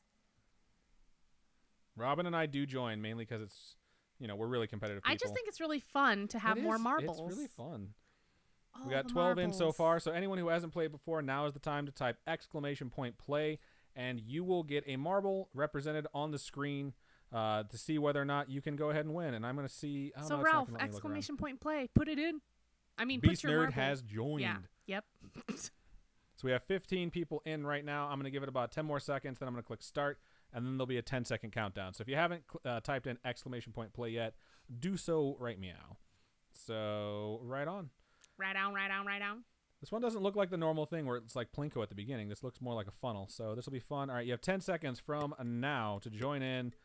We have 15 people so far. And yes, it is a big, that looks like a butthole, but it's a big funnel, and we'll see what happens. So here we go. They're just balls. So many balls. Whoever gets through these first is always in such a better spot. Yeah, and it's hard, too, because they circle for so long, generally. Looks like Beast Nerd's going to be the first one through, though. Or Glitch. Oh, we need to have dinner or lunch with Miss Deezy. Good call. Yeah. And Glitch was the first one through, and he is just taking off. Ulri and Beast Nerd are right behind. And this looks like it's going to be a 3-marble race right now. Oh, my God. What? Logan said it looks like an overly smooth butthole. It does. A giant, overly smooth butthole. Glitchgrim is just going after it. He won last week. I don't know if he has the distance. Murder. Oh, no. Glitch has died. It looks like Beast Nerd has died as well. This is rough. Rakasuna and Alice in Wonderland are still alive. Ulri down there is still alive. I think Ulri... This is a crazy track. I think Ulri actually made the jump, and then it looks like... Oh, way ahead. Way ahead. Feedback has died. Oh, no. Girl Panic 95 back there is still alive. Alice in Wonderland has died. Madison has died. This is just a fucking bloodbath, people. Paradise has died. So many eliminations. Chessie Cat has died. Okay, Ulri's making another jump. You just got to know that whoever voted for this... It's on you. Yeah. You did this. The blood is on your hands.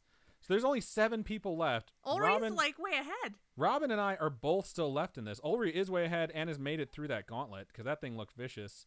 There's a fan blade, and then it's the end. I think Ulri's going to win this, barring any like crazy bullshit like happened to Glitchgrim that one time where he basically just got launched off the track at the very end of it. Ooh, they're not doing well right now, though. No, it'll be fine. It'll be fine. She keeps rolling. No, this is hard She keeps to rolling watch. right back. Oh, Okay, you're she's fine. through. Girl Panic is in second place, and unless it's like a really clean run through this. Amber says this level is Satan. This level is Satan. Ulri, congratulations. You are our winner for our first run of the night. This one was fucking brutal. Email us or message us on Facebook your mailing address. The Robin Grace has died. I have some extra Chug Some Corn stickers, so I will snap. send you one of those. Only 2 people left, Raisin Rebel, Akasuna, and Girl Panic, who are still back there. Raisin Rebel completed it. Congratulations. And we let these finish because as the season, so to speak, or the month goes on, and as you guys keep coming back and watching us, you actually rack up points. So it's almost like the PGA or NASCAR when like wherever you finish, you actually get credit for finishing. So let's see how far back. Except there's no pole position. No, there's not. But it's still fun to track how often you win. So Girl Panic is going to finish us out right here. And let's see the point total. What is Pepe Hands? What? Mado-san said at Pay Paradise, Pepe Hands. I don't know. I don't know what that is. Cool. So, Ulrich, congratulations. And it looks like right now, Glitch Grim is in first place with 11 points on the season. And I have 7 points, which I'm pretty proud of. Pay Paradise has 7 points as well. Robin Grace died. You have 2 points for the season. Oh. Suck it. So, let's go ahead and get into our second one of the night. Main menu. Race. So go ahead and vote again. Maybe I'll vote correctly this time. Did? Yes, you did. Let's go ahead and find a new track. Are you going to chug your drink or what? What? Are you going to chug your drink or what? No, I told you that. What? I'm not going to chug it. Yep. It's not going to. It wouldn't even hit me until after the show anyways. You have stuff on your mustache. Cool. Just get it. I think it's part of the drink. Thanks. So cute. Oh, are you voting? Yeah. Oh, my bad. Man, you are drunk. You really are. I'm going to vote for Shattered Dreams. Is that 27? I don't know. Boop. I'm just hoping that this stupid app on my stupid phone will frickin' load, because every time I do anything to my phone, it just decides that everything is going to stop working. I voted for Shattered Dreams because Shattered Dreams. The name just screams horrible. Raisin Rebel says, what's the hardest one? It's really hard to tell until you're in it and you see how frequently. Amber, I'm so emo. Like in high school, my friends know. Logan will tell you. Feedback will tell you. I was so like, I want to be a cool kid and I want to fit in. And so I'm going to try to wear black clothes and be emo. I see my mom said, I vote 3. You have to type ! Vote and then space and then the number 3. And that'll put your vote in. Right now it's a tie, so there's no telling who's going to get it. But Twists and Turns is the one that my mom wants to vote for, so that's how you do it. We have 14 votes, so this is actually kind of cool. Like, everyone's participating right now. I was not emo in high school. I just was Yeah, me. because you were popular. I wasn't really that popular, Must have been nice. Thanks. Okay, drunk me's it's kind funny. of mean. I was going to say, it's funny because you're like, in high school, this, and this, and then I grew up to be a dick. Okay, no. When I got into college, though, I started making, like, anime friends, and people started being... I met people that were weird, like me, which makes this podcast so cool because we get to meet people that are into the same stuff, and it's just... once I got into college, I was able to learn how to talk to people, and it's just... I don't know. My first job, so to speak, was at Subway, so obviously you have to learn to speak to people there and listen because you have to take their order. And then my friend's dad actually gave me a job as a photographer, just like taking Polaroids of people at golf outings, and it was just like some event that he would do. And so it's like I had to learn to approach strangers or just like take orders from strangers, and that definitely helped. So I'd say getting a job when you're young is definitely helpful. There's a tie right now, folks. There's a tie on which maps we're going to race. So right now it's the House of Pain, and I don't know what it's tied with. So if anyone wants to switch their vote or anyone who hasn't voted wants to chime in, go ahead and do that now, or else I'm going to make the decision. And just so you know, I voted for House of Pain. Okay. Raisin Rebel, I wish I knew how to play an orchestra instrument or any instrument at all. I was in choir for 3 years. I dated someone who played, I want to say, I don't know, trumpet? I don't remember. That's how much I don't care. Wow. But I dated someone who was in band. He just was not that... When do we or how do we get a special ball? We're not quite sure, but we're going to figure it out, I promise. So I'm going to go ahead and go with Rusty Remnant because it's the one that was tied with the one that I voted for. And anyone else who voted for House of Pain with me, I appreciate you. But I'm going to try and service the people who... I feel like my vote shouldn't count, basically. So I'm going to go with Rusty Remnant, and we're going to get started. And I'm pretty sure we've done this before. So we'll see. Survival rate is 58.16%, which is not great. So if you want to race, ! Play, right meow, and go ahead and get your marble.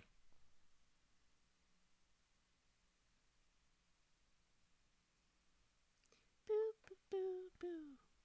Well, it's not that I don't care about the instrument. I don't care about that person. Miss Easy says, fun fact, butt trumpet is the best gamer tag I've ever come across. It was butt trumpet? Oh, I just gamer tag.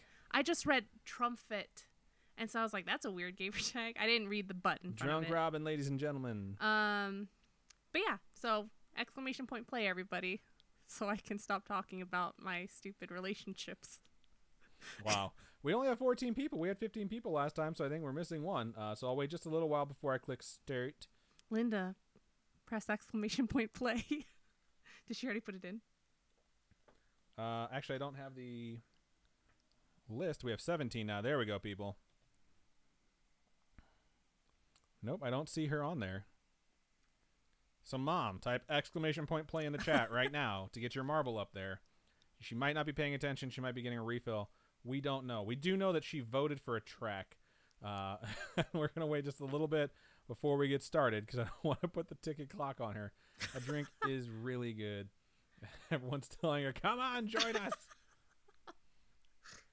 All right, we're going to give it 10 more seconds, then I'm going to start it. I love my mom, but we all got shit to do here, so we're going to go ahead and click play now. Mom, if you're listening, you have 10 seconds to join us by typing exclamation point play. There we go. She's Yay! in. Okay, so we're all racing in 5 seconds. Oh, man. And here we go. And here we go. Do you guys like grease? I love grease. Like in the pan after you cook bacon? Oh, no, but if you cook stuff with that bacon grease after, so good. You but know I'm what's nice talking about you being movie. tipsy? You didn't notice that cord just moved again. Shut up. Nope. I actually heard I thought it was a dog underneath the door, and then I looked up and it was the fucking parchment paper that's covering the light scooching because the cord was moving. That's creepy. That is creepy. It's fun, though. Fun. So right now it says Ulri's in first place again. I think there's 3 different tracks, so I'm following you. Oh, Miss Deezy donated 100 bits. Thank you so much, Miss Deezy. Yay, Adam's mom. That's so funny. Wow, everyone is bunched up right now. Valley Grills just took first place, but everyone is right there. It's because of the elevators. Or like the Well, it was lifts. because of that like spot back there, right there where the 3 tracks came together. People are getting stuck in this elevator, though. Akasuna has used that as an advantage to take the lead. Right behind her is me, then Neon Cars, and then Robin. Yeah, there is a dog under there, too. I just heard her bark. She's still barking. Maybe she senses the demon behind the door. Me and Akasuna are neck and neck with Robin right behind Neon Cars as well. Raisin Rebel says, y'all got ghosts, and Ulri says 100% ghost. That's funny. This part is difficult. Beast Nerd has been eliminated. Looks like they're going so fast. Wow, you jumped right through that. You are totally going to win this because everyone else is stuck in that thing. But you just went right through. Meadows also went right through, and he's coming. Hot, hard, and fast. Jesus. What is the guy's name from those YouTube videos? Yeah, or that videos on Facebook narrows it down. Where he always, instead of saying Dear Jesus, he says Dear Jesus. I've never heard of this and before. He paints. He tries to paint paintings using Bob Ross videos and stuff That's like that. funny. He's just hilarious. Akasuna is coming for the lead again, not to be denied. And Girl Panic is here now too. Neon Cars, Glitchgrim's record back there. Oh my gosh, Girl Panic's gonna beat me. So we're running faster than Glitchgrim ran this when he won. Oh, sorry, I was watching. Robin is still in the lead. Neon Cars is catching up. Feedback is catching up. I know we're all rooting right now for Robin's ball to get knocked off and for her to be eliminated. I'm just like, the anxiety is real. Akasuna's taking a different path, and I think she might have passed you. What? Because she's listed as first place, but you're down there. You're getting caught in the fan blade. She has this jump to make. Who knows what's going to happen? Neon Cars just went right through that fan blade, though. Now it's getting interesting. They got the loop-de-loop, and there's no loop-de-loop for Akasuna, but she has to make that jump. The jumps are scary. Did she made the jump, but she landed behind Neon Cars. So now, Neon Cars has died. That's how Glitch died that one time. That is brutal. Akasuna's still alive and trying to make it through without getting knocked off just like that. And they've made it through. Then they got the bumps to come up. And then after that, I think there's some more spikes that can murder you. But we'll see. No, it looks like Akasuna so. is going to take this one unless something crazy happens and break Glitchgrim's record. Robin Grace has eliminated All Is Right in the World. Oh, my goodness. Slow but sure. Girl Panic's trying to catch up, but Akasuna has won the second race of the night. Congratulations, Akasuna. And you took the record, too, I think. Yep, local record. Indeed. You were the new local record. So if you would message us or email us your mailing address, we'll get you some stickers. The email address, of course, is storytime@scarish.com. So we're going to let all these finish out so everyone can collect their points for the evening. I think Meadows, Feedback and Meadows both just died at the end. I did finish again, hooray, in 4th place. I'm just going for like the season victory. I'm not going for actual wins. So that's good. Paralysis is in 5th and on the way. We have people still getting eliminated. Valley Grills has been eliminated as well. Glitch was eliminated I lost my spot. Oh, Chessy Cat said it's Brandon Ferris. I love his videos. I'm totes addicted to his videos. Like, I can't. They're so funny. You know what I started watching that I got addicted to? I think I brought it up on the last episode as well. But Truth or Drink. And it's really fun. It's a YouTube series where they give people a bunch of hard liquor and they give them shot glasses and they give them a bunch of questions to ask each other. And it's always like an awkward pairing. So it's like kid and their parents. And the first question is like, what's your favorite sexual position? Yeah. And you can either answer it or you can take a shot. And so, of course, they get drunk and then they start asking them the sappy, sentimental ones at the end. And they all start crying. And it's really therapeutic and it's fun to watch. Chessy Cat is way back there, but still alive. What's your favorite? What's my favorite what? Sexual position. It doesn't matter. I know that well enough now. All right. Whoa. Oh, wow. That was very lucky. It was. You have 26 seconds to finish, though. Okay, that's not so lucky. Yeah, I don't think you're going to make it to the end. Yeah, just go ahead. It went ahead and eliminated you. So that's the collection of points. Looks like Akasuna is up to 10 points for the season. I got eliminated again. I'm up to 10 points. Miss Deezy is up to 10 points. Paradise is at 9. And Glitch is still in first place for the season with 11 points. So fun in the sun. All right. So thank you guys so much for joining us. Don't forget the winners for tonight. Please email us your mailing addresses and we'll get you some stickers to you. Miss Deezy, I am drinking a lot. I had... When I first started... She is drinking a lot. When I first started the night, I had sangria that I added a bunch more wine to. And then Adam's aunt made some delicious drinks. And she posted what the drink was earlier in the stream. And we're not sure exactly what it was. But there's definitely lime and orange in it. And it was delicious. I think there was some Jameson maybe. And some Chambord. I love Chambord. Chambord and 7. One of my favorite things. Cool. But, I'm going to go ahead and move us into the sign out. Yeah. No, so that we can go and you guys can go and we can do our drinking and you guys can be like, wow, Robin was really drunk tonight. No, okay. No, the reason why I brought up sexual positions is because of the YouTube. Thing I was talking about. You were talking about but you asked me as their point, like, wow, Robin, really? Shut up. So, fun stuff. There's a lot of them. They all kind of tie and it just depends on when it is. So sometimes it's on top. Sometimes it's reverse cowgirl because that can shift into doggy Christ, style. You're actually saying it. You asked me. Now you know. Or who knows? Maybe it's like the wheelbarrow or the pile driver. No one knows. Okay? It changes. It depends. It depends on what mood I'm in and what location I'm in. About it anymore. Well, then you shouldn't have asked me because I'm an open book. It was a joke. Last week I talked about shitting my pants. This week I'm talking about sexual positions. There you go. So I am gonna move us now. Or you can message us on either or. We'll answer both to of those either. work. I'm gonna move us into the into the outro now. Okay. Since you're giggly and drunk. So I want to thank everyone one last time that emailed us, and I want to thank everyone that joined us live on twitch.tv/scarishpodcast and youtube.com/scarish. You guys can join us every week, Wednesday at 6:30 p.m. Pacific Standard Time, which is the West Coast time. If you want to watch us record these live, it's a really, really fun time. And if you guys have only listened to these and you're thinking, maybe I should watch one of those, they are archived on YouTube. You can always go and check them out. And this would probably be a good one because Robin is pretty, I wouldn't say drunk. I'm not drunk. She's definitely tipsy. And it's been a really fun show. So if you want to go check those out, absolutely do that. We are going to change the times when the next semester hits, and we'll let you guys know what that'll be, but we won't have to worry about that until January. Yeah. And we'll figure it out along the way. So if you want to send us your stories, you can email storytime@scarish.com. You can message us on Facebook at facebook.com/scarishpodcast. You can join our Facebook group, which is the Scarish Spooky Friends group. If you want to post there, go for it. Post for some instant feedback. Post some fun memes. Post whatever you want. It's a fun time. Don't be rude or offensive. There's always all those like normal rules, like don't be a jerk, and everything will work out. You can also go to scarish.com. Our website has a submission form now. Just click contact us. You get our email address. You also get our P.O. box if you want to mail us something. No severed heads or explosives. That's what we always say. We love Gwyneth Paltrow. Yes, please don't kill her and send us her head. And then there's a form that you can just fill out if you want to send us your story right then and there.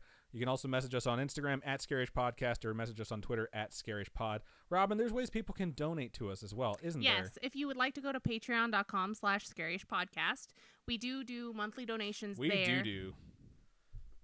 Meadows over in our Twitch chat said, Nerd Chills, episode 21. That's a deep cut. Don't go listen to it. No. They're saying that that's what this reminds them of. Oh, okay. Mm-hmm. No finger guns this episode, though. Yeah, except I did poke my microphone once.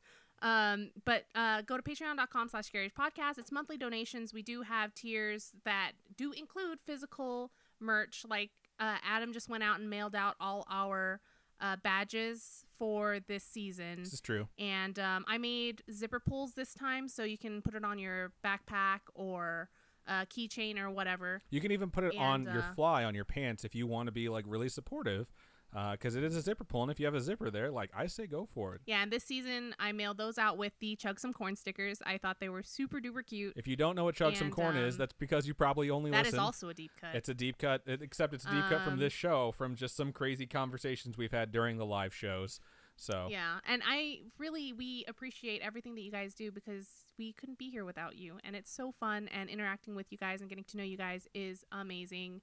And there are tiers on there on Patreon that we actually send out like physical cool stuff. I go shopping for you guys pretty much, and I send out like a little goodie package where I'll include, sometimes it's like candy that I'm eating, coffee that I'm drinking, but sometimes movies it's that like we're watching, movies, books, stuff that it's like stuff that has to do with our lives, which is really cool. So hopefully you guys will join us, and any little bit really does help. And we're this close to getting to go to the Winchester Mansion. We need 50 patrons. I think we're almost at 40, so we're almost there. We're almost there. And one-time donations. One-time donations, if you go to ko-fi.com, ko-fi.com/Scarish Podcast. Those are one-time donations, and all those one-time donations will help us upgrade our studio setup. And I'm sure you guys are like, oh, it looks good already, but you have no idea. You have no idea. No idea. But other than that, like, there's donating here live on the channel, and those are all going to go for the month of December, like we said, to the Make-A-Wish Foundation. So we thank you to everyone who's donated, and big shout out to everyone who watches us live. We love you guys. You make this super fun, and you tolerate us when we're stupid or silly or taking pee breaks or drinking. And you guys are the best. It makes it like a really, really enjoyable experience. I never get nervous to do this show live because I don't think it's a big deal. I think it's really fun to actually hang out. I look forward to it. I just get nervous that it won't work because I don't want to not have this show because it's super, super fun. So we appreciate all you guys, and I think that's just about everything. Have a good night and keep on creeping on, and we'll talk to you guys next week. Bye.